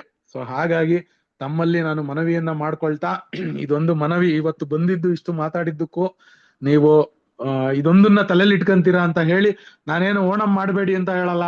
ಅವರು ಕೂಡ ಇಲ್ಲಿ 2 ಕೋಟಿ ಕೊಟ್ಟು ಫ್ಲಾಟ್ಗಳು ತಗೊಂಡಿದ್ದಾರೆ. ಅವ್ರ ಮಕ್ಳಿಗೂ ಇಲ್ಲಿ ಪಾರ್ಕ್ ಮತ್ತೊಂದು ತಿಂಗಳಿಗೆ 6,000 8,000 ರೂಪಾಯಿ ಸರ್ವಿಸ್ ಚಾರ್ಜ್ ಕೊಡ್ತಾರೆ. ಸಂವಿಧಾನದಲ್ಲಿ ಯಾರು ಎಲ್ ಬೇಕಾದ್ರೂ ವಾಸ ಮಾಡ್ಬೋದು ಅಂತಿದೆ. ಸೊ ಹಾಗಾಗಿ ನಾನೇನ್ ಹೇಳ್ತೀನಿ, ಅವ್ರನ್ನೂ ಸೇರ್ಸ್ಕೊಳ್ಳಿ, ನೀವು ಓಣಮಲ್ಲೂ ಪಾಲ್ಗೊಳ್ಳಿ. ನೀವು ಸಂಕ್ರಾಂತಿ ಮಾಡಿ ಅವ್ರನ್ನೂ ಕರ್ಕೊಂಡು ಅವ್ರಿಗೂ ಸಂಕ್ರಾಂತಿ ಹೇಳ್ಕೊಡಿ, ಅವ್ರಿಗೂ ಯುಗಾದಿ ಹೇಳ್ಕೊಡಿ ಅಂತ ನಾನು ಹೇಳ್ತಾ, ನನ್ನನ್ನ ಇವತ್ತು ಕರೆಸಿದ್ದಕ್ಕೆ ಮತ್ತೆ ಇಷ್ಟು ಮಾತಾಡೋದಕ್ಕೆ ಅವಕಾಶ ಕೊಟ್ಟಿದ್ದಕ್ಕೆ ತಮ್ಮೆಲ್ಲರಿಗೂ ಕೂಡ ಅಭಿನಂದನೆಗಳು ಮತ್ತು ಧನ್ಯವಾದಗಳನ್ನ ತಿಳಿಸ್ತಾ ಇದ್ದೀನಿ. ಇಷ್ಟು ಮಾತಾಡಿದೆ ಸರ್. ಆಯ್ತಾಯ್ತು, ಚೆನ್ನಾಗಿದೆಯಾ ಸರ್? ಚೆನ್ನಾಗಿದೆ ಮಾತಾಡಿದ್ದು. ಆಮೇಲೆ ಆಕ್ಚುಲಿ ನನ್ನ ಪ್ರಕಾರ ಫಸ್ಟ್ ಹೋರಾಟಗಾರರು ಗುಡ್ಡೆಮನೆ ಅಪ್ಪಯ್ಯ ಅನ್ಕೊಂಡಿದ್ದೀನಿ. Okay sir. ರಾಮೇಗೌಡ್ರು ಸಾರಿ, ಕೆದಂಬಾಡಿ ರಾಮೇಗೌಡ್ರು ಮೊದಲನೇ ಸ್ವತಂತ್ರ ಹೋರಾಟಗಾರರು ಅಂತ ನಾನ್ ಅನ್ಕೊಂಡಿರೋದು. ಕೊಡಗು ಕಡೆ ಅವರು, ಕೊಡಗಲ್ಲ ಅವರು, ಮಂಗಳೂರು ಕಡೆಯವರು. ಇನ್ನೊಂದೆರಡು ವಿಚಾರ ಬಿಟ್ಬಿಟ್ಟೆ ಸರ್. ನಮ್ಗೆ ಸ್ವತಂತ್ರ ರಾಷ್ಟ್ರಧ್ವಜ ನೇಯೋದೆಲ್ಲ ಕನ್ನಡಿಗರಿಗೆ ಕೊಟ್ಟಿರೋದು. ಇವತ್ತು ನಮ್ಮಲ್ಲೇ ಶಿವಪುರ ಧ್ವಜ ಸತ್ಯಾಗ್ರಹದ್ದು ಹೇಳ್ದೆ. ಆಮೇಲೆ ಭಾರತದ ಜಲಿಯನ್ ವಾಲಾಬಾಗ್ ಅಂತ ನೀವು ಅದೊಂದನ್ ಮಾತ್ರ ನೆನ್ಸ್ಕೊಂತೀರಿ. ವಿದುರಾಶ್ವತ್ಥದಲ್ಲಿ ನಾವು ಕನ್ನಡಿಗರು 32 ಜನ ಸತ್ತಿದೀವಿ. ಇದನ್ನೆಲ್ಲ ಹೇಳ್ದೆ.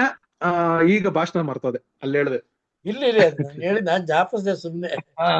ಸರ್ ಏನ್ರಿ ಕೆದಂಬಾಡಿ ಈಗ ಕೆದಂಬಾಡಿ ರಾಮೇಗೌಡ್ರ ಹೆಸರು ಬರ್ತಿರೋದು, ಮೊದ್ಲು ಅವ್ರ ಹೆಸರು ಗೊತ್ತಿರಲ್ಲ ಎಷ್ಟೋ ಜನಕ್ಕೆ.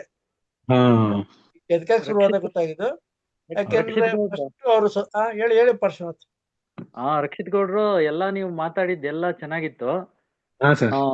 ಆದ್ರೆ ಅದೊಂದು ಹೇಳ್ಬಾರ್ದಾಗಿತ್ತು ನೀವು. ಯಾವ್ದು ಬಿಳಿ ಸರ್? ಸೀರೆ ಬಿಳಿ ಸೀರೆ ಹುಟ್ಟಿದ್ದು ಇದನ್ನ ಹೇಳಿದ್ರಲ್ಲ, ಅದು ನಾನ್ ಚಿಕ್ಕ ವಯಸ್ಸಲ್ಲಿದ್ದಾಗ ಯಾರು ಉಡ್ತಾ ಇರ್ಲಿಲ್ಲ ಸರ್ ನನ್ ಕಣ್ಣಂಗೆ. ಅದು ಏನೇ ಸತ್ಯ ಇರ್ಬೋದು, ಹಾ, ಅದು ಕೆಲವ್ರ ಮನ್ಸಿಗೆ ನೋವಾಗ ನಾವು ಅದನ್ನ ಅದು ಕಟುವಾಗಿ ಹೇಳ್ಬೇಕು. ಹೇಳಲೇಬೇಕಲ್ಲ ಸರ್. ನನಗೆ ಎಷ್ಟು ಬೇಜಾರು ಅಂತಂದ್ರೆ ನನ್ ಮಗನ ಸ್ಕೂಲಲ್ಲಿ ಓಣಂ ನೃತ್ಯ, ದಾಂಡಿಯಾ ನೃತ್ಯ ಅಂತ ಮಾಡಿಸ್ತಾ ಇರ್ತಾರೆ. ಅದನ್ನ ಹೇಳಿ ನೀವು. ಅದನ್ನೆಲ್ಲ ಅದಕ್ಕೆಲ್ಲ ಇದೆ. ಬಟ್ ಅದನ್ನ ಬಳಸ್ಬಿಟ್ರಲ್ಲ ನೀವು.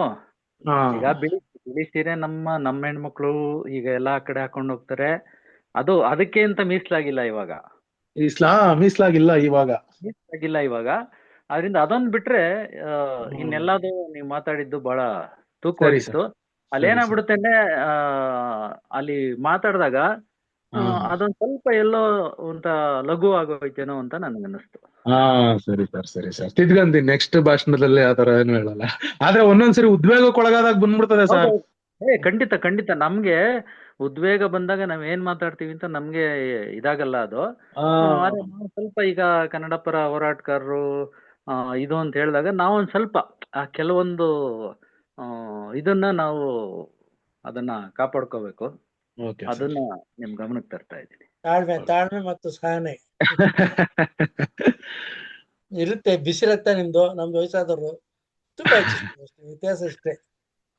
ಇನ್ನೊಂದೇನಂದ್ರೆ ನಿಮ್ಗೊಂದು ವಿಷಯ ಹೇಳ್ಬೇಕು. ಮದುವೆಗಳಲ್ಲೂ ವೈಟ್ ಸೀರೆ ಉಪಯೋಗಿಸ್ತಿದ್ರು ಹಳೆ ಕಾಲದಲ್ಲಿ. ಹೌದಾ ಸರ್?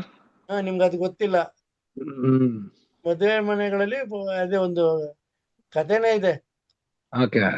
ಏನು 7 ಅಡಿ ಹೊಸ ಬಟ್ಟೆ ತಗೊಂಡು ಏನಕ್ಕೆ ಅಂತ ಕೇಳಿದ್ರೆ 2 ಅರ್ಥಕ್ಕೆ. ಒಂದು, ವೈಟ್ ಬಟ್ಟೆ ಮದುವೆ ಗಂಡು ರೆಡಿ ಆಗ್ಬೇಕು, ಇಲ್ಲ ಸ್ಮಶಾನಕ್ಕೆ ಹೋಗಕ್ ರೆಡಿ ಆಗ್ಬೇಕು. ನಮ್ಮಲ್ಲಿ ಇರ್ತಕ್ಕಂತ ಒಂದು ಗಾದೆ. ಬಹುಶಃ ನೀವು ಅದು ಜ್ಞಾಪಕ ಬಂದಿಲ್ಲ ಅಂತ ಕಾಣುತ್ತೆ. ಈಗಲೂ ನೋಡಿ ನೀವು ಸಾಮಾನ್ಯ ಈಗೆಲ್ಲ ಫ್ಯಾಷನ್ ಮಾಡ್ತಾರೆ, ಮದುವೆ ಗಂಡು ಉಪಯೋಗಿಸೋದು ವೈಟ್ ಬಟ್ಟೆನೆ. ಹೌದು, ಗಂಡು ಬಳಸ್ತಾರೆ ಸರ್. ಬಟ್ ನನಗೆ ಬುದ್ಧಿ ಬಂದಾಗ, ನಾನ್ ಬಾಲ್ಯದಲ್ಲಂತೂ ಹೆಣ್ಮಕ್ಳು ತುಂಬಾ ರೇರ್ ವೈಟ್ ಸೀರೆ ಉಡ್ತಾ ಇದ್ದಿದ್ದು. ಅದು ಕುಂಕುಮ ಆಗ್ತಿದ್ದು. ವೈಟ್ ಉಟ್ರೆ ಕುಂಕುಮನಾದ್ರೂ ಉಟ್ರೆ, ಕುಂಕುಮ ಇಟ್ರೆ, ಹೂವ ಮುಡಿದ್ರೆ ಓಕೆ. ಇವ್ರು ಈಗಿನ ಫ್ಯಾಷನ್ ಅದ್ರ ಬಗ್ಗೆ ನಾವು ಕುಂಕುಮ ಇಟ್ಟರೆ ಅವ್ರಿಗೆ ಏನೋ ಒಂಥರ ಇದಾಗ್ಬಿಡ್ತದೆ, ದೃಷ್ಟಿ ದೋಷ ಆಗ್ಬಿಡ್ತದೆ. ಹೂವನು ಮುಡ್ದಿರಲ್ಲ, ಜಡೆನೂ ಕಟ್ಟಿರಲ್ಲ, ಕುಂಕುಮ ಇಟ್ಟಿರಲ್ಲ, ಬಿಳಿ ಸೀರೆ ಉಟ್ಕೊಂಡು ಹೋಯ್ತಿರ್ತಾರೆ. ಹೂವ ಮುಡ್ದವ್ರು 50 ರೂಪಾಯಿ ಒಂದಿಷ್ಟು ಉದ್ದ ಕೊಡ್ತಾನೆ. ಅದನ್ನು 100 ರೂಪಾಯಿ ಆಗದೆ ಹೆಚ್ಚು ಕಡಿಮೆ. ಯಾವ್ದದು ಮಲ್ಲಿಗೆ, ದುಂಡು ಮಲ್ಲಿಗೆ 100 ರೂಪಾಯಿ ಏನೋ ಆಗತ್ತೆ. ರಕ್ಷಿತ್ ಗೌಡ್ರು, ನಮ್ಮ ಚಿಕ್ಲಿಂಗೇಗೌಡ್ರು ಅಂತೇಳಿ ನಮ್ಮ KEB ನಲ್ಲಿ ಇಂಜಿನಿಯರ್ ಆಗಿ ನಿವೃತ್ತರಾಗಿದ್ದಾರೆ. ಅವರು ಕವಿಗಳು, ಚುಟುಕು ಕವಿಗಳು, ಒಳ್ಳೆ ಕನ್ನಡದ ಪ್ರೇಮಿಗಳು. ಅವರು ಒಂದ್ ಕವನ ಬರೆದಿದ್ದಾರೆ. ಏನಂದ್ರೆ, ಅವರು ಬೆಂಗಳೂರಿಗೆ ಬಂದು ಹೊಸ್ತರಲ್ಲಿ ಇಲ್ಲಿ ಜನನ್ನೆಲ್ಲ ನೋಡ್ಬಿಟ್ಟು ಹೆಣ್ಮಕ್ಳು ಬಟ್ಟೆ ಹಾಕೋದು ಇದನ್ನೆಲ್ಲ ನೋಡಿ ಇವ್ರಿಗೇನು ಮಾನ ಮರ್ಯಾದೆ ಇಲ್ವಾ ಆ ತರದಲ್ಲಿ ನನಗೆ ಅನ್ಸ್ಬಿಟ್ಟು ಒಂದು ಕವನ ಬರಿಬೇಕು ಅಂತ ಅನ್ಕೊಂಡೆ. ಸದ್ಯ ನಾನು ಬರೀಲಿಲ್ಲ, ಬಚಾವಾದೆ. ಇವತ್ತು ನನ್ನ ಮೊಮ್ಮಕ್ಕಳು ಕೂಡ ಅದೇ ತರದ ಬಟ್ಟೆ ಹಾಕೊಂಡು ಮಿಂಚ್ತಾ ಇದಾರೆ ಅಂತೇಳಿ ಒಂದು ಕವನ ಬರ್ತದೆ. ಹೌದು ಸರ್, ಹೌದೌದು. ಹಂಗಾಗಿ ಆಮೇಲೆ ಆಗಿನ ಕಾಲದ ಹೆಂಗಿತ್ತು ಅಂದ್ರೆ, ಈಗ ನಮ್ಮ ತಂದೆಯವರು ಹೇಳ್ತಾ ಇದ್ರು, ಈ ಬೆಸಿಗೆ ಹಾಡು ಕೇಳಿದಿರಲ್ವಾ ನೀವು? ಕೇಳಿದೀನಿ ಸರ್. ಆ ಬೆಸಿಗೆ ಹಾಡು ಎಲ್ಲಾರುನು ನಮ್ ತಂದೆ ಅದು ಏನ್ ಅದನ್ನ ಹಾಡು ಹೇಳ್ತೀರ, ಬಹಳ ಅಶ್ಲೀಲವಾಗಿದೆ. ನೀವು ಅದನ್ನ ಕ್ಲೀನ್ ಆಗಿ ಅಬ್ಸರ್ವ್ ಮಾಡಿ. ಬೆಸಿಗೆ ಆ ಬೆಸಿಗೆ ಎಲ್ಲ ಬರುತ್ತೆ ಬೆಸಿಗೆಯಲ್ಲಿ. ಹೌದು. ಅದನ್ನ ನಾವು ಆ ಅರ್ಥದಲ್ಲಿ ನೋಡೇ ಇರ್ಲಿಲ್ಲ. ನಮ್ಗೆ ಒಳ್ಳೆ ಹಾಡು, ಮಧುರವಾದ ಹಾಡು ಹಂಗೆ ಹಂಗೆ ಅದು ಆ ಕಾಲ, ನಮ್ಮ ಕಾಲಘಟ್ಟಗಳು ಬದಲಾಗ್ತಾ ಇದ್ದಂಗೆನೆ ಯಾವ್ದು ಏನು ಇವತ್ತಿನ ಪೀಳಿಗೆಗಂತೂ ಈ ಹಾಡುಗಳು ಬರ್ತಾ ಇರೋ ಇದ್ರಲ್ಲಿ ಯಾವ್ದು ಅಶ್ಲೀಲ ಅಂತಾನೆ ಅವ್ರಿಗೆ ಅನ್ಸಲ್ಲ. ಅದು ಆ ಮಟ್ಟದಲ್ಲಿ ಆಗೋಗ್ಬಿಟ್ಟಿದೆ ಈಗ. ಮಲೂಜ ಅಂತ ಬಂದಾಗಲೇ ಆಯ್ತು ಬಿಡಿ. ಸರ್ ಕೃಷ್ಣೇಗೌಡ್ರು ಸರ್, ಹೇಳಿ ಸರ್, ಹಿಂದೆ ಸ್ವಾಮಿ ವಿವೇಕಾನಂದರ ಕೃತಿ ಶ್ರೇಣಿ ಇಟ್ಟಿದ್ದೀರಿ, ಸಂಪುಟ ಪೂರ್ತಿ. ಎಷ್ಟು ಎಲ್ಲಾ ಸಂಪುಟನು ಇಟ್ಟಿದ್ದೀರಾ ಸರ್? ಹಿಂದೆ ಕಾಣಿಸ್ತಾ ಇದೆ ಮೇಲೆ ಲೈನ್ ಬ್ಲೂ ಕಲರ್ ಬಂದು ಇದು ಪುರಾಣಗಳು ಅವೆಲ್ಲ. ಹೌದಾ? ನಾನು ಇವ್ರದ್ದು ಅನ್ಕೊಂಡೆ. ನನ್ನ ಹತ್ರ ನೋಡಿ ಇಷ್ಟಿದೆ, ಕಾಣಿಸ್ತಾ ಇದೆಯಾ? ಅಷ್ಟೊಂದಿಲ್ಲ, ನನ್ನ ಹತ್ರ ಇದಾವೆ. ಆದ್ರೆ ಇದಾಗ್ಬಿಟ್ಟಿದೆ ನನ್ನ ಹತ್ರ ಸಂಪುಟ 6, 7, 8 ಇದೆ, 9 ಇಲ್ಲ. ಮಧ್ಯದಲ್ಲಿ 4 ಇಲ್ಲ, 3 ಇದೆ, 5 ಇದೆ. ಅದಕ್ಕೆ ಕೇಳ್ದೆ. ಎಲ್ಲಾರ್ದು ಇದೆ. ಇದು ಅಂಬೇಡ್ಕರ್ದು 22 ಬುಕ್ ಅವೆ. ಓ ಹೌದಾ ಸರ್? 22 ಇದೆ ನೋಡಿ, ಇಲ್ಲಿ ಹಿಂಗಿಟ್ಬಿಟ್ಟಿದ್ರಿ ಜಾಸಲ್ಲ ಅಂತ. 22 ಬುಕ್ ಇದೆ. ಆಮೇಲೆ ಎಲ್ರದ್ದು ಇದೆ. ಈ ಕಡೆ ಪುರಾಣನೂ ಇದೆ, ನವೀನನೂ ಇದೆ.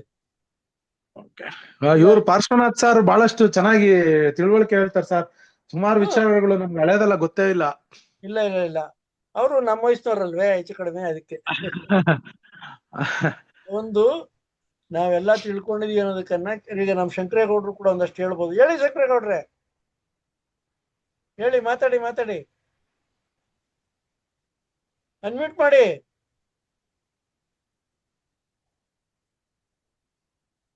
ಗೌಡ್ರೆ ಅನ್ಮ್ಯೂಟ್ ಮಾಡಿ. ಆಯ್ತು, ಮಾಡಿದೆ ಸರ್, ಮಾಡಿದೆ. ಮಾತಾಡಿ. ರಕ್ಷಿತ್ ಗೌಡ್ರು ಹೇಳಿದ್ರಲ್ಲ ಸರ್ ನೀವು. ಹ್ಮ್. ಹಲೋ, ಕೇಳಿಸ್ತಾ ಇದೆ ಸರ್ ರಕ್ಷಿತ್ ಗೌಡ್ರಿಗೆ? ಕೇಳಿಸ್ತಾ ಇದೆ ಸರ್ ಎಲ್ರಿಗೂ. ಅದು ನಮ್ಮಲ್ಲಿ ಹಿಂದೆ ಒಂದು ನಮ್ಮ ಸಮಾಜದೊಳಗಡೆ ವಿಧೇಯವರನ್ನ ಕೆಟ್ಟದಾಗಿ ನಡೆಸ್ಕೊಂತ ಇದ್ರು. ವೈಟ್ ಸೀರೆ ಉಡ್ಸ್ಬೇಕಾಯ್ತು, ಮತ್ತೆ ಕೈಗಳಿಗೆ ಸುಣ್ಣದ ಬಳೆ ಎಲ್ಲ ಹಾಕೋರು. ಸುಣ್ಣದ ಬಳೆ ಇನ್ ದ ಸೆನ್ಸ್ ಬೆಳ್ಳಿ ಬಳೆ. ಅದು ನಿಮ್ಗೆ ಬಹುಶಃ ನಿಮ್ಗೆ ಅಷ್ಟು ಗಮನ ಗೊತ್ತಿಲ್ಲ ಅಂತ. ಅದೆಲ್ಲ ಗೊತ್ತಿಲ್ಲ ಸರ್, ಆ ಕಾಲ ಇಲ್ಲ ನಮ್ಗೆ. ಹಾಗಾಗಿ ಅವ್ರನ್ನ ವಿಧವೆ ಅನ್ನೋ ಇದನ್ನ ಅವ್ರನ್ನ ಸರಿಯಾಗಿ ನಡ್ಸ್ಕೊಂತ ಇರ್ಲಿಲ್ಲ. ಈಗ ನಮ್ಮ ಪಾರ್ಶ್ವನಾಥ್ ಸರ್ ಹೇಳಿದ್ದು ಸರಿ ಅದು.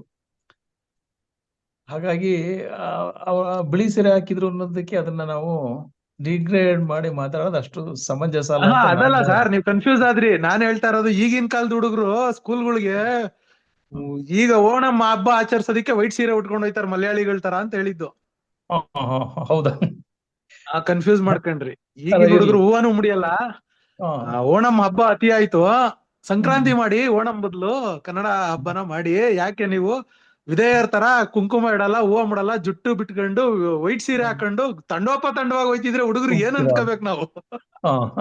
ಸರಿ ಸರ್, ಆಗಿದ್ರುನು ನಾವು ಇವತ್ತಿನ ಕಾಲದಲ್ಲಿ ಅವರು ಏನ್ ಓಣಂ ಮಾಡ್ತಾರೆ, ಅದ್ರ ಜೊತೆಗೆ ನಮ್ಮ ಕರ್ನಾಟಕದಲ್ಲಿ ಇರ್ತಕ್ಕಂತ ನಮ್ಮ ತಳದಲ್ಲಿ ನಡ್ತಕ್ಕಂತ ಹಬ್ಬ ಹರಿದಿನಗಳನ್ನ ಆಚರಿಸ್ಬೇಕಾದ್ದು ಸರಿ.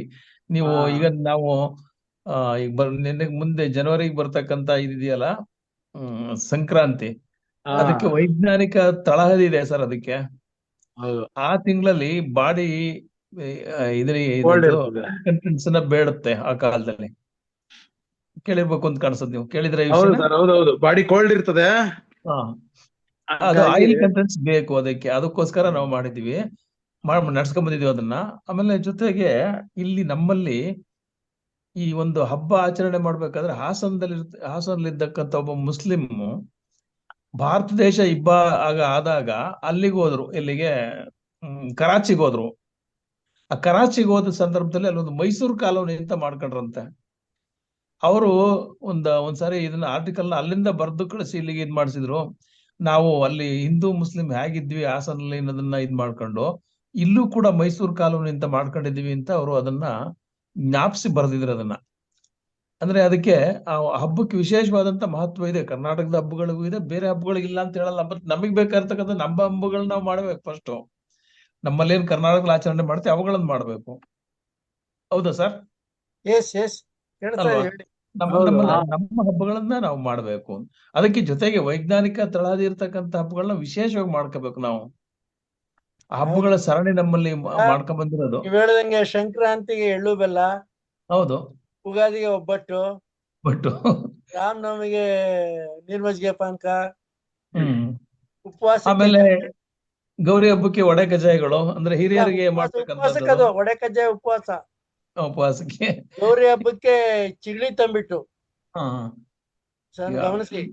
ಕೃಷ್ಣ ಹಬ್ಬಕ್ಕೆ ಚಕ್ಲಿ ಕೋಡ್ಬಳೆ ನಿಪ್ಪಟ್ಟು. ಕೃಷ್ಣೇಗೌಡ್ರು ಏನಂದ್ರೆ ರಕ್ಷಿತ್ ಗೌಡ್ರು ನಮ್ಮ ಜಾಣಗೆರೆ ವೆಂಕಟರಾಮಯ್ಯ ಅವ್ರು ಗೊತ್ತಿರ್ಬೇಕು ಎಲ್ಲಾರ್ಗುನು. ಗೊತ್ತು ಸರ್. ನಾವು ಅವಾಗ ಈ ಸಂಕ್ರಾಂತಿ ಹಬ್ಬದಲ್ಲಿ ನಮ್ಮಲ್ಲಿ ಎಳ್ಳು ಬೆಲ್ಲ ಎಲ್ಲ ಮಾಡೋರು. ನಾವೇನು ಅಂದ್ರೆ ಸ್ನೇಹಿತರಿಗೆಲ್ಲ ಕೊಡ್ಬೇಕು ಅಂತೇಳಿ ಬ್ಯಾಗ್ ತುಂಬಿಕೊಂಡು ಎಲ್ಲ ನಮ್ಮ ಕಚೇರಿಗಳಲ್ಲಿ, ಆಮೇಲೆ ನಾವು ಪರಿಷತ್ ವಲಯದಲ್ಲಿ ಇರುವಾಗ ಹಿಂಗೆ ಜಾಣಗೆರೆ ಅವ್ರನ್ನ ಸಂದರ್ಭದಲ್ಲಿ ನೋಡಕ್ ಹೋದಾಗ ನನ್ನ ಬ್ಯಾಗಲ್ಲಿತ್ತು, ಜಾಣಗೆರೆ ಅವ್ರಿಗೆ ಕೊಟ್ಟೆ. ಜಾಣಗೆರೆ ಅವರು ಹೇಳಿದ್ರು, ಅಣ್ಣ ಇದು ನಮ್ ಸಂಪ್ರದಾಯ ಅಲ್ಲ, ಇದು ಬ್ರಾಹ್ಮಣರು ಆ ಕಡೆಯಿಂದ ಬಂದಿದ್ದು. ಅಂದ್ರೆ ಅವ್ರು ಹೇಳಿದ್ರಲ್ಲಿ ಮಾತಲ್ಲೂ ಸತ್ಯ ಇತ್ತು. ಏನಂದ್ರೆ ನಮ್ಮ ಈ ಶ್ರಮಿಕ ವರ್ಗದಲ್ಲಿ ಈ ಸಕ್ಕರೆ ಹೆಚ್ಚು ಎಳ್ಳು ಬೆಲ್ಲ ಮಾಡುವಂತ ಸಂಪ್ರದಾಯ ಇರ್ಲಿಲ್ಲ. ಅದೇನಿದ್ರು ನಾವು ಕಿಚ್ಚಾಯಿಸೋದು ಅಥವಾ ಎತ್ತುಗಳಿಗೆ ಬಂಡಿ ಕಟ್ಟಿ ಅದಕ್ಕೆ ಇದ್ ಮಾಡಿ ಸ್ನಾನ ಮಾಡಿಸಿ ಇದ್ ಮಾಡೋದಿತ್ತು. ಈ ಎಳ್ಳು ಬೆಲ್ಲ ಬಂದಿದ್ದು ಸ್ವಲ್ಪ ಮೇಲ್ವರ್ಗದ ಇಂದ ಬಂದಿದ್ದು. ಆಮೇಲೆ ಅದನ್ನ ಎಲ್ಲಾರು ಅನ್ಕರಣೆ ಮಾಡಕ್ ಶುರು ಮಾಡಿದ್ರು.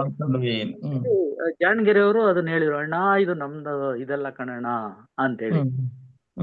ಹಂಗೆ ಅದರಿಂದ ಈಗ ನಾವ್ ಯಾವ್ದು ಇದು ಅಂತ ಅನ್ಕೊಟ್ರಿ, ಬಟ್ ನಮ್ಮ ದಕ್ಷಿಣ ಭಾರತದ್ದು ಅದರಲ್ಲೂ ನಮ್ ಕರ್ನಾಟಕದಲ್ಲಿ ಇದು. ಈ ತಮಿಳ್ನಾಡೋರು ಪೊಂಗಲ್ ಅಂತ ಆಚರಣೆ ಮಾಡ್ತಾರೆ ಅದನ್ನ. ಇದನ್ನ ಸಂಕ್ರಾಂತಿ ಅಂತೇಳಿ ಈ ತರ ಎಳ್ಳು ಬೆಲ್ಲ ಇದನ್ನ ನಮ್ಮ ಜಾಣಗೆರೆ ಅವರು ಅದನ್ನ ನನ್ಗೆ ಸರಿ ಸರ್. ಪಾರ್ಶ್ವನಾಥ್ ಸರ್, ಅಂದ್ರೆ ಒಂದು ಹಬ್ಬಕ್ಕೆ ಒಂದು ವೈಜ್ಞಾನಿಕ ತಳಹದಿ ಸೈಂಟಿಫಿಕ್ ಆಗಿ ಅದು ಒಳ್ಳೇದು ಅಂತ ಅನಿಸ್ದಾಗ ಹೌದೌದು ಸ್ವೀಕಾರ ಮಾಡೋದ್ರಲ್ಲಿ ತಪ್ಪಿಲ್ವೋ ಏನೋ ಅಂತ ನನ್ನ ಭಾವನೆ ಸರ್. ಅದು ಸತ್ಯ ಅದು. ಅದರಲ್ಲಿ ಎರಡು ಮಾತಿಲ್ಲ.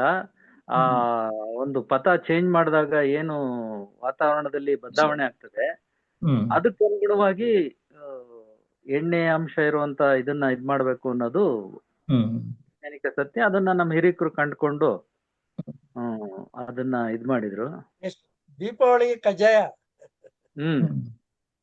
ಕಜ್ಜಾಯ ದೀಪಾವಳಿಗೆ ಹೆಸರುವಾಸಿ. ಆಮೇಲೆ ನೀವು ನೋಡಿ, ಕಜ್ಜಾಯ ಮಾಡೋದು ನೀವು ಮೇಲ್ಜಾತಿಯವರಲ್ಲಿ ಕಜ್ಜಾಯ ಕಾಣಲ್ಲ. ಅದನ್ನ ಮಾಡೋರೆಲ್ಲ ನಮ್ಮ ಶ್ರಮಿಕ ವರ್ಗದವರು ಕಜ್ಜಾಯ ವಿಶೇಷವಾಗಿ. ಅವ್ರು ಉತ್ತಪ್ಪ ಮಾಡ್ತಾರೆ ಪಾರ್ಶ್ವನಾಥ್. ಅದನ್ನೇ ಹೇಳಿದ್ ನಾನು. ಈ ಕಜ್ಜಾಯ ಮಾಡೋದು ಇನ್ನೊಂದಿದು ಉತ್ತಪ್ಪ. ಶ್ರಮಿಕ ವರ್ಗದಲ್ಲಿ ಕಜ್ಜಾಯ ಮಾಡೇ ಮಾಡ್ತಾರೆ, ಅದು ದೀಪಾವಳಿ ಸಂದರ್ಭದಲ್ಲಿ.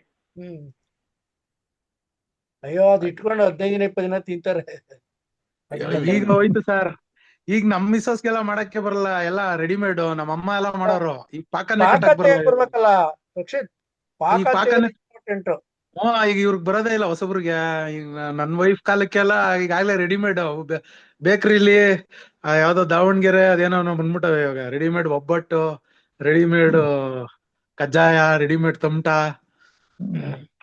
ಅಲ್ಲಿಂದ ತಂದ್ಬಿಡ್ತಾರೆ. ರಕ್ಷಿತ್ ಗೌಡ್ರೆ, ಸಾಧ್ಯವಾದಷ್ಟು ಅವಾಯ್ಡ್ ಮಾಡಿ. ಸರ್.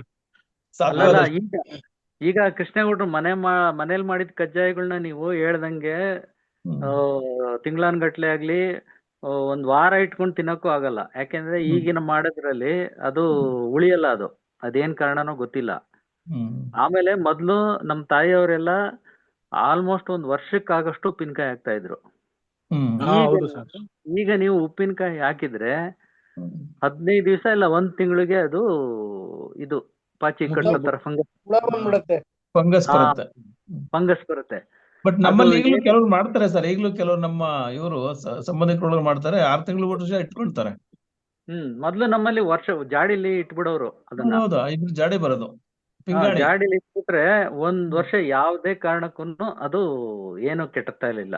ಬಟ್ ಅದು ಕೆಡ್ತಾ ಇರಲಿಲ್ಲ ಅಂದ್ರೆ ಪಿಂಗಾಣಿಲಿ ಇರ್ತಕ್ಕಂತ ಉಪ್ಪಿನಕಾಯಿ ಏನಿದೆ ಸರ್, ಅದನ್ನ ಅವ್ರು ಅದನ್ನ ಎಲ್ಲರಿಗೂ ಕೊಡ್ತಿರ್ಲಿಲ್ಲ.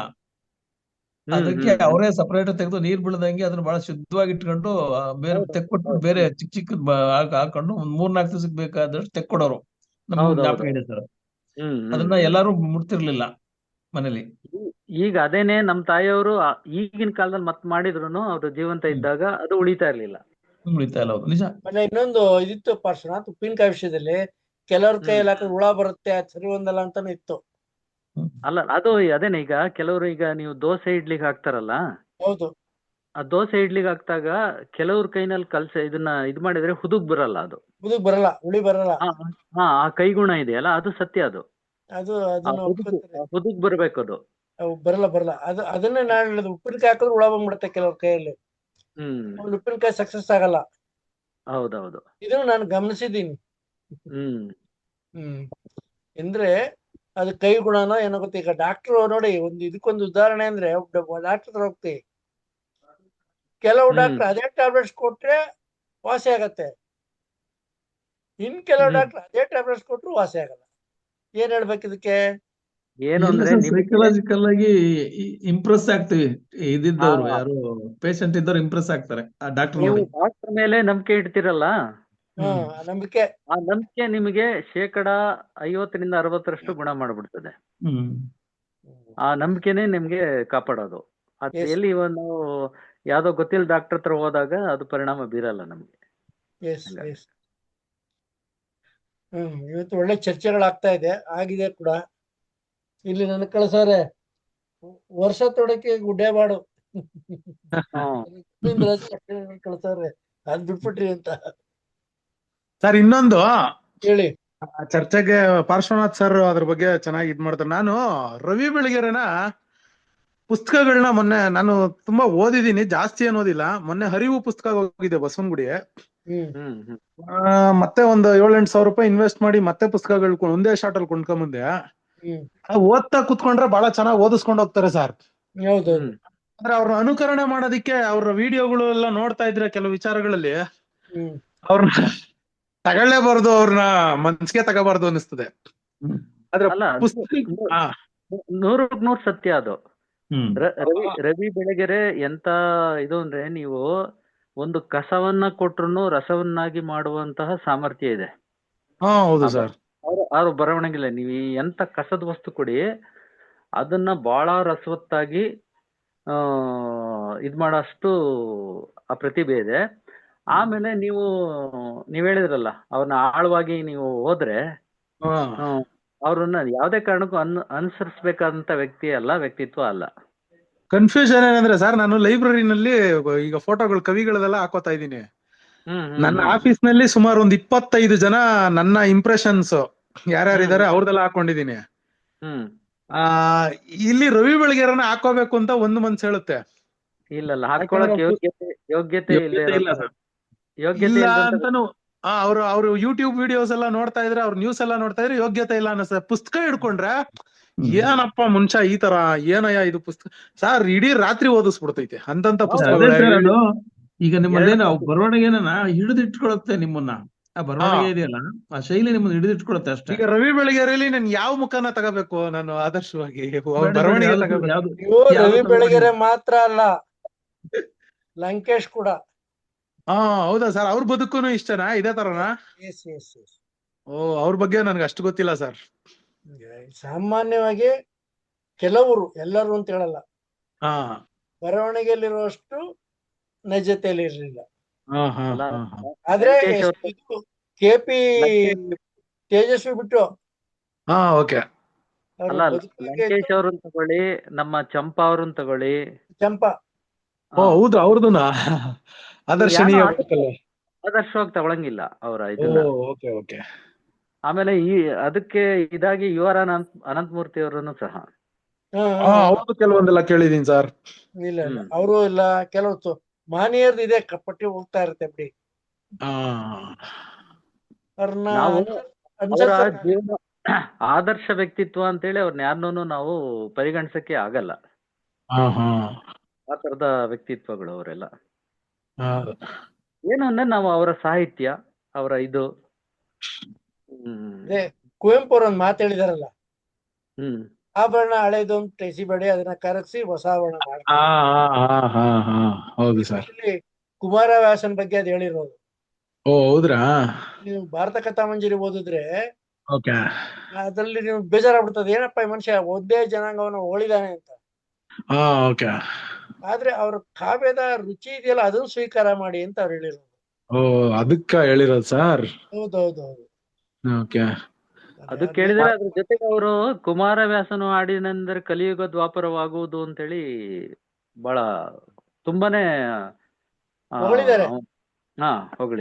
ಹೊಗಳಿದ್ದಾರೆ. ಅದನ್ನ ಇಲ್ಲ ಅಂತ ಹೇಳಿದಿರ ಪಾರ್ಶ್ವನಾಥ್. ಅವನ್ ಮಾತು ಹೇಳಿದಾರೆ ಅವರು, ಒಡವೆ ಹಳೇದು ಅಂತ ಎಸಿಬೇಡಿ, ಹೌದೌದೌದು, ಕರಗಿಸ್ಬಿಟ್ಟು ನಿಮ್ಗೆ ಹೇಗ್ ಬೇಕು ಮಾಡ್ಕೊಳ್ಳಿ ಅಂತ ಹೇಳಿದಾರೆ. ಯಾಕಂದ್ರೆ ಹೇಳಿರೋದು ಕುಮಾರವ್ಯಾಸನ್ಗೆ. ಅದ್ರಲ್ಲಿ ಏನ್ ನೀವು ಸರಿಯಾಗಿ ಓದ್ಬಿಟ್ರೆ, ಅವನು ಹೋದ ಅಲ್ಲಿ ಬ್ರಾಹ್ಮಣರಿಗೆ ಒಂದು ಅಷ್ಟು 1000 ಹಸುಗಳು ಕೊಟ್ಟ, ಗುಲಾಮ್ರು ಕೊಟ್ಟ, ಇದೇ ಬರ್ತದೆ.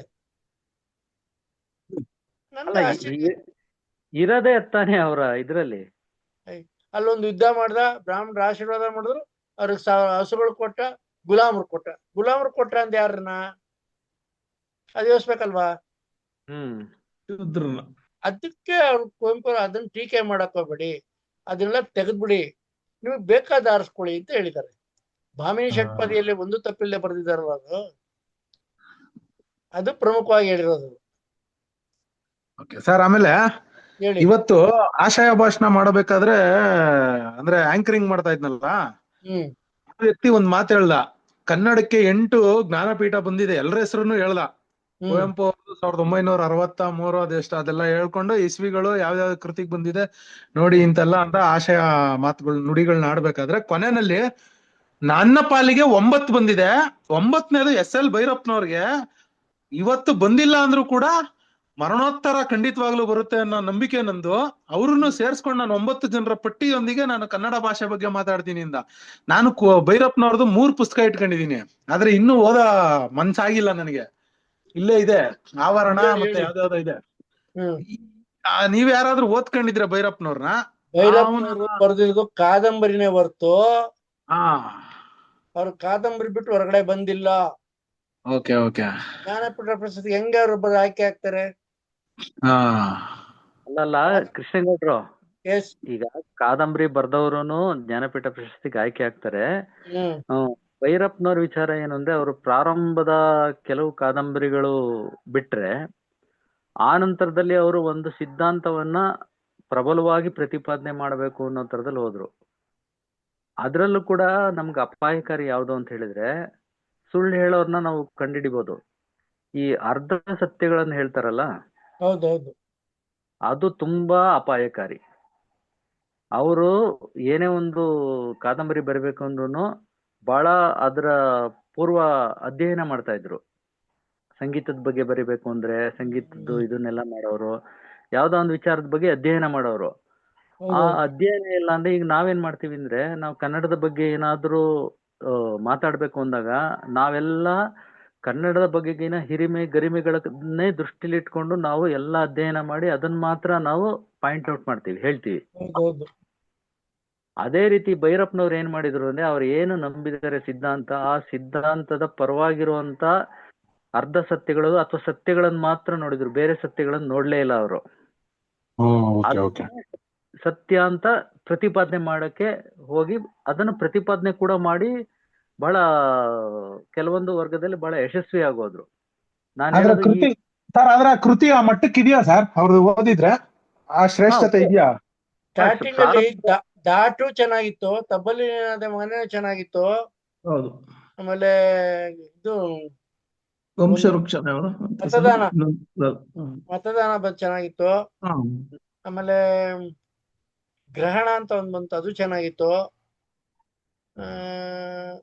ಅವರು ಬಹುಶಃ ನನ್ನ ಹತ್ರ ಯಾನ ಅಂತ ಒಂದಿದೆ. ಆಮೇಲೆ ಇನ್ನೊಂದು 2-3 ಪುಸ್ತಕ ಇಟ್ಕೊಂಡಿದೀನಿ ಸರ್, ಆದ್ರೆ ಓದಕ್ ಯಾಕೋ ಅದು ಕೈ ಹೋಯ್ತಾ ಇಲ್ಲ ಅಲ್ಲಿಗೆ, ಆ ಬುಕ್ ಮೇಲೆ ಕೈ ಹೋಗಲ್ಲ. ಸರ್ ಕೃಷ್ಣಗೌಡ್ ಸರ್, ಭೈರಪ್ಪನವ್ರು ಬಂದು ಅಂತ ವಿಷಯ ಬಂದಿದ್ಕೆ 2 ಪ್ರಸ್ತಾಪ ಮಾಡ್ಬೇಕು ಅಂತ ಅನಿಸ್ತು. ಅವ್ರ 24 ಕಾದಂಬರಿಗಳನ್ನು ಸಹ ನಾನು ಓದಿದ್ದೇನೆ. ಅವ್ರ ಆತ್ಮಕಥೆಯನ್ನು ಸಹ ನಾನು ಓದಿದ್ದೇನೆ. ಇವತ್ತಿಗೂ ಸಹ ಅವ್ರದ್ದು ಕ್ಲಾಸಿಕ್ ಕೃತಿ ಅಂದ್ರೆ ಪರ್ವವನ್ನ ಓದ್ಲೇಬೇಕಾದಂತದ್ದು ನಾನು ಶಿಫಾರಸ್ ಮಾಡ್ತೇನೆ. ತುಂಬಾ ಅತ್ಯಂತ ವೈಚಾರಿಕವಾಗಿ ಅದನ್ನ ಇವತ್ತಿನ ಆಧುನೀಕರಣಗೂ ಎಲ್ಲ ಕಾಲಕ್ಕೂ ಸಲ್ಲ ಅಂತ ಒಂದು ಕೃತಿ ತರ ಇದೆ ಅದು. ಮತ್ತೆ ನೀವು ಮಾತಾಡ್ತಿದ್ದ ಧರ್ಮೇಂದ್ರ ಕುಮಾರ್, ಹೇಳಿ ಸರ್, ಹೇಳಿ. ನೀವೇನಾದ್ರೂ ಪರ್ವ ಅದೇ ರೀತಿ ಬರ್ದಿದ್ರೆ ಹೌದೌದು ನಿಮ್ ಮೇಲೆ ಹಿಂದೂ ಧರ್ಮ ವಿರೋಧಿ ಅಂತ ಪಟ ಕಟ್ಟೋದು. ಹೌದು, ಕರೆಕ್ಟ್ ಸರ್, ಕರೆಕ್ಟ್, ಡೆಫಿನೆಟ್ ಸತ್ಯ ಅದ್ ಮಾತು. ಪರ್ವ ಓದಿದ್ರೆ ಹಣೆ ಬರ ಗೊತ್ತ ನನ್ಗೆ. ನೀವು ಬರ್ದಿದ್ರೆ ಡೆಫಿನೆಟ್ ಆಗಿ ಹೇಳ್ತೀನಿ, ಸ್ಟ್ರೈಕ್ ಮಾಡಿರೋರು, ಗಲಾಟೆ ಮಾಡಿರೋರು, ಇವನು ಹಿಂದೂ ಧರ್ಮ ವಿರೋಧಿ, ಇವನು ಅಂತ ಬರ್ದಿರೋರು ಒಪ್ಕೋತೀರಾ? ಖಂಡಿತ ಡೆಫಿನೆಟ್ ಸರ್. ಅಲ್ಲ ಡೆಫಿನೆಟ್ ಆಗಿ. ಮತ್ತೆ ನಾನು ಈಗ ರಣೇಂದ್ರ ಕುಮಾರ್ ಪೂರ್ತಿ ಅಭಿಪ್ರಾಯ ಹೇಳಿ, ಸುಮ್ನೆ ಇರಿ. ಸರ್, ನಾನು ಇವತ್ತಿಗೂ ಸಹ ಒಪ್ಕೊಂಡಿಲ್ಲ. ಯಾಕೆಂದ್ರೆ ಅವರು ಬ್ರಾಹ್ಮಣ್ಯ ಬಿಟ್ಟಿದೀವಿ ಅಂತ ಹೇಳ್ಕೊಂತಿರೋ ಒಳಗಿನ ಬ್ರಾಹ್ಮಣ್ಯ ಕಾಣ್ತಾ ಇತ್ತು, ಎಲ್ಲದ್ರೊಳಗೆ ಇನ್ನೂ ನೋಡ್ತಾ ಇತ್ತು. ಬಹಳ ದೊಡ್ಡ ಒಂದು ಸೈದ್ಧಾಂತಿಕವಾಗಿ ಬಲಪಂಥೀಯರಾಗಿದ್ರು. ಮತ್ತೆ ಸನಾತನದ ವಿಷಯಗಳನ್ನೇ ಅಂಟ್ಕೊಂಡು ಇದು ಮಾಡ್ತಾ ಇದ್ರು. ಹಾಗಾಗಿ ಅವ್ರು ಅಷ್ಟು ಕೃತಿಗಳು ಓದಿದ್ರು ಸಹ ನನ್ನ ಮನಸ್ಸು ಅವ್ರನ್ನ ಒಪ್ಕೊಂತಾ ಇರ್ಲಿಲ್ಲ, ಸೈಡ್ ಗಿಡ್ತಾನೆ ಇತ್ತು. ಮತ್ತೆ ಅವ್ರದ್ದು ಗೃಹಭಂಗ ಓದ್ಲೇಬೇಕಂತ ಒಂದು ಕಾದಂಬರಿ ಅಂತ ನಾನು ವೈಯಕ್ತಿಕವಾಗಿ ಹೇಳ್ತೀನಿ. ಹೌದು, ಮತ್ತೆ ಈಗ ಇವ್ರು ಯಾನ ಇಟ್ಕೊಂಡಿದ್ದೀನಿ ಅಂತ ಹೇಳಿದ್ರು, ಅದನ್ನು ಸಹ ಚಂದ್ರಲೋಕ ಪ್ರಯಾಣ ಮಾಡೋದು ತುಂಬಾ ಸೈಂಟಿಫಿಕ್ ತುಂಬಾ ಚೆನ್ನಾಗಿ ಬರೆದಿದ್ದಾರೆ. ಅದು ಓದಂತ ಕೃತಿ, ಯಾನ ಸಹ ಒಂದು ಓದಿ. ಮತ್ತೆ ಅನ್ವೇಷಣೆ, ನೆಲೆ, ಇವೆಲ್ಲ ತುಂಬಾ ಒಳ್ಳೊಳ್ಳೆ ಕೃತಿಗಳಿದೆ, ಇಲ್ಲ ಅಂತ ಹೇಳಲ್ಲ. ಅವ್ರದ್ದು ಸಾರ್ಥ ಆಗಿರ್ಬೋದು, ಮಂದ್ರ ಆಗಿರ್ಬೋದು, ಎಲ್ಲ ಬಹಳ ದೊಡ್ಡ ದೊಡ್ಡ ಎಪಿಕ್, ದೊಡ್ಡ ದೊಡ್ಡ ಕಾದಂಬರಿಗಳನ್ನೇ ಓದಿಸ್ಕೊಂಡು ಹೋಗುತ್ತೆ. ನೀವ್ ಹೇಗೆ ರವಿ ಬೆಳಗೆರೆ ತರ ಹೇಗೆ ಒಂಥರ ರುಚಿಕಟ್ಟಾಗಿರುತ್ತೆ, ಆದ್ರೆ ಆರೋಗ್ಯಕರವಲ್ಲ.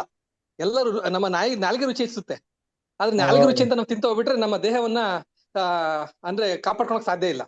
ಒಳ್ಳೆ ವಿಶ್ಲೇಷಣೆ, ಒಳ್ಳೆ ಕಂಪ್ಯಾರಿಸನ್ ಸರ್, ಚೆನ್ನಾಗಿತ್ತು. ನಾಲಿಗೆ ರುಚಿಗೆ ಅಷ್ಟೇ. ಹೌದೌದು ಹೌದು ಹೌದು ಕುಮಾರ್. ಹಾ ಸರ್, ಅವ್ರದ್ದು ಆವರಣ ಅಂತ ಒಂದು ಕಾದಂಬರಿ ಬಂತು, ಜ್ಞಾಪಕ ಇದೆಯಾ? ಓದಿದ್ದೀನಿ ಸರ್, ಓದಿದ್ದೀನಿ ನಿಜವಾಗ್ಲೂ. ಅಫಿಷಿಯಲ್ ಆಗಿ ನಮ್ಮ ಲೆಟರ್ಡ್ ಅಲ್ಲಿ ಹಾ ಸರ್ ಪತ್ರ ಹಾಕ್ತೇನೆ, ನೀವು ಈ ತರ ಏನಾದ್ರು ನಮ್ಮ ಜನಾಂಗವನ್ನ ಆಡ್ಕೊಂಡ್ರೆ ಮುಂದೆ ನಿಮ್ ಹೊರಗಡೆ ಬದಂಗ್ ಮಾಡ್ತೀವಿ ಅಂತ ಲೆಟರ್ ಹಾಕಿದ್ದೇನೆ. ನಿಜ ನಿಜ ನಿಜ ಸರ್, ಯಾಕೆಂದ್ರೆ ಅದು ತುಂಬಾ ಆಡ್ಕೊಂಡಿದ್ದಾರೆ ಗಮನಿಸಿ. ಆದ್ರೆ ಒಂದು ಓದಂತ ಅಭಿರುಚಿ ಇರುವಂತವ್ರಿಗೆ, ಓದ ಅಭ್ಯಾಸ ಬೆಳೆಸೋರಿಗೆ ಭೈರಪ್ಪನವ್ರನ್ನ ಶಿಫಾರಸ್ ಮಾಡಬಹುದು. ತೇಜಸ್ವಿನ ಹೇಳ್ತಾರೆ, ಇಡೀ ಕನ್ನಡ ಸಮುದಾಯವನ್ನ ಓದುಗ್ಲಿಕ್ಕೆ ಅಭಿರುಚಿಯನ್ನು ಹೆಚ್ಚಿಸ್ತಾರಲ್ಲಿ ಭೈರಪ್ಪನವರು ಅಂತ ನಿಸ್ಸಂದೇಹ ಅಂತ ಹೇಳ್ತೀನಿ, ತೇಜಸ್ವಿನ ಸಹ ಹೇಳ್ತಾರೆ. ಆ ದೃಷ್ಟಿಯಿಂದ ನಾವು ಅವ್ರನ್ನ ಸ್ವೀಕಾರ ಮಾಡಬಹುದು. ಆದ್ರೆ ಅವ್ರನ್ನ ಸ್ವೀಕಾರ ಅಂದ್ರೆ ಅವರ ಮೌಲ್ಯಾಧಾರಿತ ವಿಚಾರಗಳನ್ನ ನಮ್ಮ ಒಂದು ಇಟ್ಕೊಂಡು ವಿಮರ್ಶೆಗೆ ಒಳಪಟ್ಟೇನೆ ಅವ್ರನ್ನ ಇಡ್ಬೇಕಾಗತ್ತೆ. ಅಷ್ಟೇ ಮಟ್ಟಿಗೆ ಹೌದು ಸರ್, ಹೌದು ಹೌದು ಸರ್. ಅವ್ರ ಬಗ್ಗೆ ನಾನೇ ಹೇಳ್ತೀರ, ದಾಟು ಓದಿದೀನಿ, ತಬಲಿನ ಮನೆ ಓದಿದೀನಿ, ಗೃಹಭಂಗ, ಆಮೇಲೆ ಗ್ರಹಣ ಅಂತ ಒಂದಿದೆ ಓದಿ ನೋಡಿ, ಮತದಾನ, ಈ ಸುಮಾರು ಓದಿದೀನಿ ನಾನು. ಪರ್ವ ಮತದಾನ ಒಂದೊಳ್ಳೆ ಕೃತಿ ಸರ್. ನಾಯಿನೇರಳು, ಮತದಾನ. ಹೌದೌದು ಹೌದು. ಧರಣೇಂದ್ರ ಕುಮಾರ್ ಅವರು ಸರ್ ಹೇಳಿ ಸರ್. ನೀವ್ ಹೇಳ್ದಂಗೆ ಪರ್ವ ಬರೆದ್ರಲ್ಲ. ಹಾ ಸರ್. ಆ ಪರ್ವ ಬರ್ದಿದ್ದನ್ನ ಸ್ವಲ್ಪ ಅದ್ರ ಇದನ್ನ ತೊಳ್ಕೊಳಕ್ಕೆ ಇವ್ರ ಹತ್ರ ಎಲ್ಲ ಏನದನ್ನ ಅದನ್ನ ಸ್ವಲ್ಪ ತೊಳ್ಕೊಳ್ಳೋಣ ತರ, ಅಥವಾ ಇವ್ರನ್ನ ಮೆಚ್ಚೋಣ ಅಂತೇಳಿ ಆನಂತರ ಮಾಡಿದ್ದಾರೆ. Correct sir. ನಾನು ಯಾಕೆಂದ್ರೆ ಭೈರಪ್ಪನವ್ರನ್ನ ಸ್ವತಃ 3 ಸರಿ ನಮ್ಮ ಕಾರ್ಕಳ ಸಾಹಿತ್ಯ ಸಂಘಕ್ಕೆ ಬಂದಿದ್ರು ಇಲ್ಲಿಗೆನೆ. ಸ್ವತಃ ಮುಕ್ತವಾಗಿ ನಾವು ಮೂರು ಸರಿ ಭೇಟಿ ಆಗಿದೀವಿ. 2011ರಿಂದ 2017ರೊಳಗೆ 3 ಸರಿ ಬಂದು ಹೋದ್ರು. ಇಲ್ಲಿ ಕಾರ್ಕಳದಲ್ಲಿ ಅವರ ಸಂಖ್ಯೆ ಬಾರಿ ಹೆಚ್ಚಾಗಿದೆ, ಅವ್ರ ಪ್ರೇಮಿಗಳು ಕರ್ಸ್ತಾರೆ. ಯಾಕೆ ಹೇಳ್ತೀನಿ ಅಂತಂದ್ರೆ, ನೀವ್ ಹೇಳಿ ಈ ಉತ್ತರಾಖಂಡ ವಿಶೇಷವಾಗಿ ಹೇಳಿ ಪ್ರಸ್ತಾಪ ಮಾಡ್ಬೇಕು ಅಂತ ಅನಿಸ್ತು ನಾನು. ಅದನ್ನ ಇಲ್ಲಿ ಕಾರ್ಕಳ ಸಾಹಿತ್ಯ ಸಂಘ ಅಂತಿದೆ, ಅದು ಬ್ರಾಹ್ಮಣ ಸಾಹಿತ್ಯ ಸಂಘ ಆಗಿದೆ. ಯಾಕೆ ಹೇಳ್ತೀನಿ ಅಂದ್ರೆ, ಆ ಬುಕ್ಸ್ ಇಟ್ಕೊಂಡು ರಾತ್ರಿ ಎಲ್ಲ ಗೋಳೋ ತತ್ತೆ ಅಂತೆಲ್ಲ ಹೇಳಿದ್ರು. ಯಾಕೆಂದ್ರೆ ಅದ್ರ ಯದ್ವಾ ಟೀಕೆ ಮಾಡ್ಬಿಟ್ಟಿದ್ದಾರೆ ರಾಮನ್ನ. ನಾವೆಲ್ಲರೂ ಟೀಕೆ ಮಾಡಿದ್ರೆ ನಾವೆಲ್ಲ ಇಷ್ಟದೆಲ್ಲ ಗುಂಡಿಗೆ ಆಹುತಿ ಆಗ್ಬೇಕಾಯ್ತಾ ಏನೋ. ಆದ್ರೆ ಆಗಿದೆ ಅಂದ್ರೆ ಬಹಳ ದೊಡ್ಡ ನಿಷ್ಠುರವಾಗಿ ಸೀತೆ ಮುಖಾಂತರ ರಾಮನ ವಿಮರ್ಶೆ ಒಳಪಡಿಸಿದ್ದಾರೆ. ರಾಮನ ಆ ನಿಷ್ಠುರತೆ, ಅವನ ಕಠೋರತೆ, ಅವನ ಆ ಕ್ರೂರತನ ಎಲ್ಲದನ್ನು ಸಹ ಕಾಣಿಸ್ತಾ ಹೋಗ್ತಾರೆ. ಹಾಗಾಗಿ ಯಾರು ರಾಮನ್ ತುಂಬಾ ಪ್ರೀತಿ ಮಾಡ್ತಾರೆ, ಉತ್ತರಾಖಂಡ ಓದಿದ್ರೆ ಕಣ್ಣೀರ್ ಹಾಕ್ಬಿಡ್ತಾರೆ ಕುತ್ಕೊಂಡು. ಹಾಗೆ ಭೈರಪ್ಪನವರು ಕಾಣಿಸ್ಕೊಂತಾರೆ, ಆದ್ರೆ ಅವ್ರೊಳಗೆ ಬೇರೆ ಇತ್ತು. ಅದು ಹಂಗಂತ ಅವರು ರಾಮನ್ ಇದ್ ಮಾಡ್ತಿದ್ರು ಅಂತಲ್ಲ. ಇದನ್ನೆಲ್ಲ ಯಾಕೆಂದ್ರೆ ಈ ತರ ನೋಡ್ತಾನೆ ಹೋಗ್ಬೇಕು, ಲೇಖಕ ಏನೆಲ್ಲ ಬುದ್ಧಿವಂತಿಕೆ ಉಪಯೋಗಿಸ್ತಾ ಇರ್ತಾನೆ ಬರಿಬೇಕಾರೆ ಅಂತ. ತುಂಬಾ ಕಾಡುವಂತ ಕೃತಿಗಳು ಮಾತ್ರ. ಉತ್ತರಾಖಂಡನು ಸಹ ಒಮ್ಮೆ ಓದಿ ಅಂತ ಹೇಳ್ತೀನಿ. ಯಾಕೆಂದ್ರೆ ನೀವು ಏನ್ ರಾಮಾಯಣವನ್ನು ಓದಿದಿರಿ ಅದು ನಿಮ್ಮನ್ನ ಒಂಥರ ಮೊಗ್ಚಾಕ್ಬಿಡುತ್ತೆ. ನಾವು ಕುವೆಂಪುರವ್ರನ್ನ ಓದ್ಬೇಕು. ಹಾಗೆ ಭೈರಪ್ಪನವ್ರನ್ನು ಸಹ ಉತ್ತರಾಖಂಡ ಅದು ಕಂಪ್ಲೀಟ್ ರಾಮಾಯಣನೇ. ಅದನ್ನ ಓದಿದ್ರೆ ಇನ್ನೊಂದು ಮುಖ ಕಾಣ್ತಾ ಹೋಗುತ್ತೆ ನಮಗೆ ಅಂತ ಹೇಳಲಿಕ್ಕೆ ಇಷ್ಟಪಡ್ತೇನೆ. ಯಾಕಂದ್ರೆ ಅವ್ರನ್ನ ಓದ್ಕೊಂಡ್ರ ಕಾರಣ ನನ್ನ ಪ್ರಭಾವಿಸಿದಂತ ಒಬ್ಬ ಲೇಖಕ ಭೈರಪ್ಪನವರು ಸಹ. ಹಂಗಂತ ಅವ್ರನ್ನ ಒಪ್ಕೊಂಡಿದೀನಿ ಅಂತಲ್ಲ, ಒಬ್ಬ ಪ್ರಭಾವಿಸಿದಂತ ಲೇಖಕ ಅಷ್ಟೇ ಹೇಳ್ಬೇಕು. ಕೆಲವು ಚೆನ್ನಾಗಿದೆ ಧರಣೇಂದ್ರ ಕುಮಾರ್ ಸರ್, ಅದು ಕೆಲವು ಚೆನ್ನಾಗಿದೆ. ಖಂಡಿತ ಸರ್, ನಾನು ಹೇಳ್ತೀನಲ್ಲ. ನಾನು ಹೇಳ್ತಿರೋದು ಅಲ್ಲ, ನಾನು ಯಾಕೆ ಓದಿಸ್ಕೊಂಡು ಅಷ್ಟು ಬುಕ್ಸ್ ಓದಿದ್ದೇನೆ ಯಾಕೆ ಹೇಳಿದೆ ಅಂತಂದ್ರೆ, ನನ್ನನ್ನು ಅಷ್ಟು ಕಾಡುವಂತ ಲೇಖಕ ಒಬ್ಬ. 20 ಅಷ್ಟು ಕಾದಂಬರಿ ಓದ್ಬೇಕು ಅಂತ ತಿಳ್ಕೊಂಡು ಅಷ್ಟು ಸಹ ಓದಿದ್ದೇನೆ ನಾನು. ಇಲ್ಲಿ ನೀವೆಲ್ಲ ಓದುಗ ಸಮುದಾಯ ಕಾರಣ ಹೇಳ್ತಿರೋದು. ನಾನು ಓದಿದ್ದನ್ನು ಡೈರೀಸ್ ಬರೀತೇನೆ. ನಾನು ಯಾವ ಡೇಟಿಗೆ ಯಾವ ಬುಕ್ಸ್ ಓದಿದ್ದೀನಿ ಅಂತ ಪ್ರತಿಯೊಂದು ಸಹ. ಈಗ ನಾನು ಓದ್ತಿರೋದು ಬುಕ್ಸ್ 1123ನೇ ಪುಸ್ತಕವನ್ನ ನಾನು ಈಗ ಪ್ರಸ್ತುತ ಓದ್ತಾ ಇರೋದು. 22 ವರ್ಷದಿಂದ ಓದ್ತಾ ಇದ್ದೀನಿ.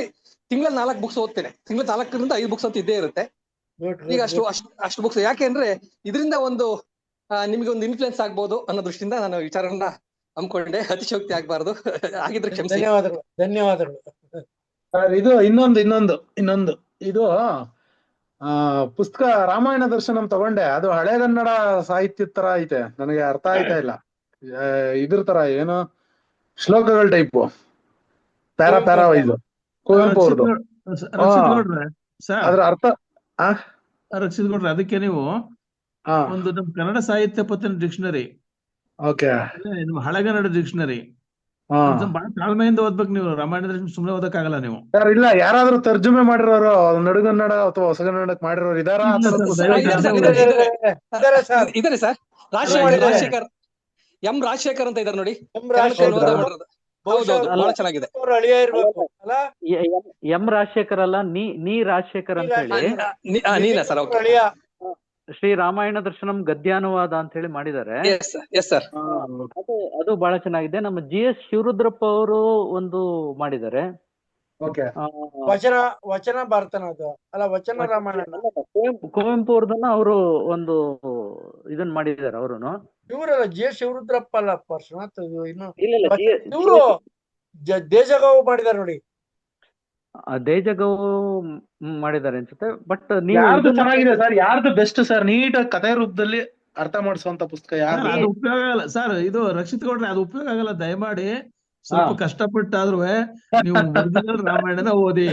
ಇಲ್ಲ ಅಷ್ಟು ಓದಕ್ಕಾಗಲ್ಲ. ಆಗಲ್ಲ ಸರ್, ಟ್ರೈ ಮಾಡಿದೆ ಆಯ್ತಾ ಇಲ್ಲ. ಸರ್ ನೀವು ಸ್ವಲ್ಪ ಓದ್ತಾ ಹೋಗಿ, ಅದ್ರೊಳಗೆ ಏನಾಗುತ್ತೆ. ನಿಮಿಷ, ರಾಜಶೇಖರ್ ಅವರು ಬರ್ದಿರೋದನ್ನ ಕುವೆಂಪು ಅವರು ತಿದ್ದಿ ಕೊಟ್ಟಿದ್ದಾರೆ. ಎಲ್ಲ ತಪ್ಪಾಗಿದೆ, ಅದನ್ನ ರಾಜಶೇಖರ್ ಅವ್ರು ಓದ್ಬೋದು ಸರ್. ನಮ್ಮ ಕೃಷ್ಣೇಗೌಡರ ಮನೆ ಹತ್ರನೇ IBH ಪ್ರಕಾಶನ ಇರೋದು, ಅಲ್ಲಿ ಅವ್ರು ಪ್ರಕಟ ಮಾಡಿರೋದು ಇದು ಪುಸ್ತಕ. Okay sir, okay, thank you sir. ತಗೊಂಡ್ಬಿಡ್ತೀನಿ ಅದನ್ನ. ಓಕೆ, ನಿಲ್ಸಣ್ವಾ? ಅದನ್ನ ಓದಿದ್ರು ನೀವು ರಾಜಶೇಖರ್ದನ್ನ ನೀವು ಓದಿದ್ರು ಮತ್ತೊಂದ್ಸರಿ ರಾಮಾಯಣ ದರ್ಶನ ಓದಿ ಸರ್ ನೀವು. ರಕ್ಷಿತ್ ಗೌಡ್ರ ಸ್ವಲ್ಪ ನಿಧಾನಕಾರ. ಪಾರ್ಶ್ವನಾಥ್, ಹಾ, ಮೊನ್ನೆ ಯಾರೋ ಒಂದು ಬುಕ್ ನೋಡಿದೆ ಪಾರ್ಶ್ವನಾಥ್, ಸ್ವಪ್ನದಲ್ಲಿ ತಂದೆ ಅದ್ ಯಾರೋ ಇಸ್ಕೊಂಡ್ಬಿಟ್ರು. ಅದ್ರಲ್ಲಿ ಅರ್ಥಗಳು ಬರ್ದವ್ರು, ಒಂದ್ ಪದಕ್ಕೆ ಅರ್ಥ ಬರ್ದು ಆಮೇಲೆ ವಿಶ್ಲೇಷಣೆ ಬರ್ದಿದ್ದಾರೆ. ಇಷ್ಟು ದಪ್ಪಾದೆ ಬುಕ್ ಅದು. ಅಲ್ಲ, ಈಗ ನಮ್ಮ ಬೇಂದ್ರ ಕೃಷ್ಣಪ್ಪ ಅವರು ಈಗ ಪ್ರಜಾವಾಣಿ ಪ್ರತಿ ಭಾನುವಾರ ನಿಮ್ಗೆ ಕುವೆಂಪು ಅವರ ಇದರಲ್ಲಿ ಬಂದಿರುವಂತ ರಾಮಾಯಣ ದರ್ಶನ ಬಂದಿರುವಂತ ಪದಗಳ ಅರ್ಥವನ್ನ ಸಂದರ್ಭ ಸಹಿತ ಕೊಡ್ತಾ ಇದ್ದಾರೆ. ಅದು ಅವರು ತೀರೋದೆಲ್ಲ ಇದ್ದಿದ್ರೆ ಇಷ್ಟೊತ್ತಿಗೆ ಅದು ಪುಸ್ತಕ ರೂಪದಲ್ಲಿ ಬಂದಿರೋದು. ಬಹುಶಃ ಈಗ ಮೋಸ್ಟ್ಲಿ ಎಷ್ಟು ಮಾಡಿದಾರೋ ಅಷ್ಟು ಸಂಗ್ರಹ ಒಂದು ಪುಸ್ತಕ ರೂಪದಲ್ಲಿ ಬಂದು ಬರುತ್ತೆ. ನಿಮ್ಗೆ ಹೇಳ್ಬಿಡ್ತೀನಿ, ನೀವೇನ್ ಅವ್ರು ಕುವೆಂಪು ಅವ್ರಿಗೆ ಟರ್ನ್ ಮಾಡಿದ್ದೆ ನಾನು ಒಪ್ಪನಾಗಿ ಹೇಳ್ತೀನಿ.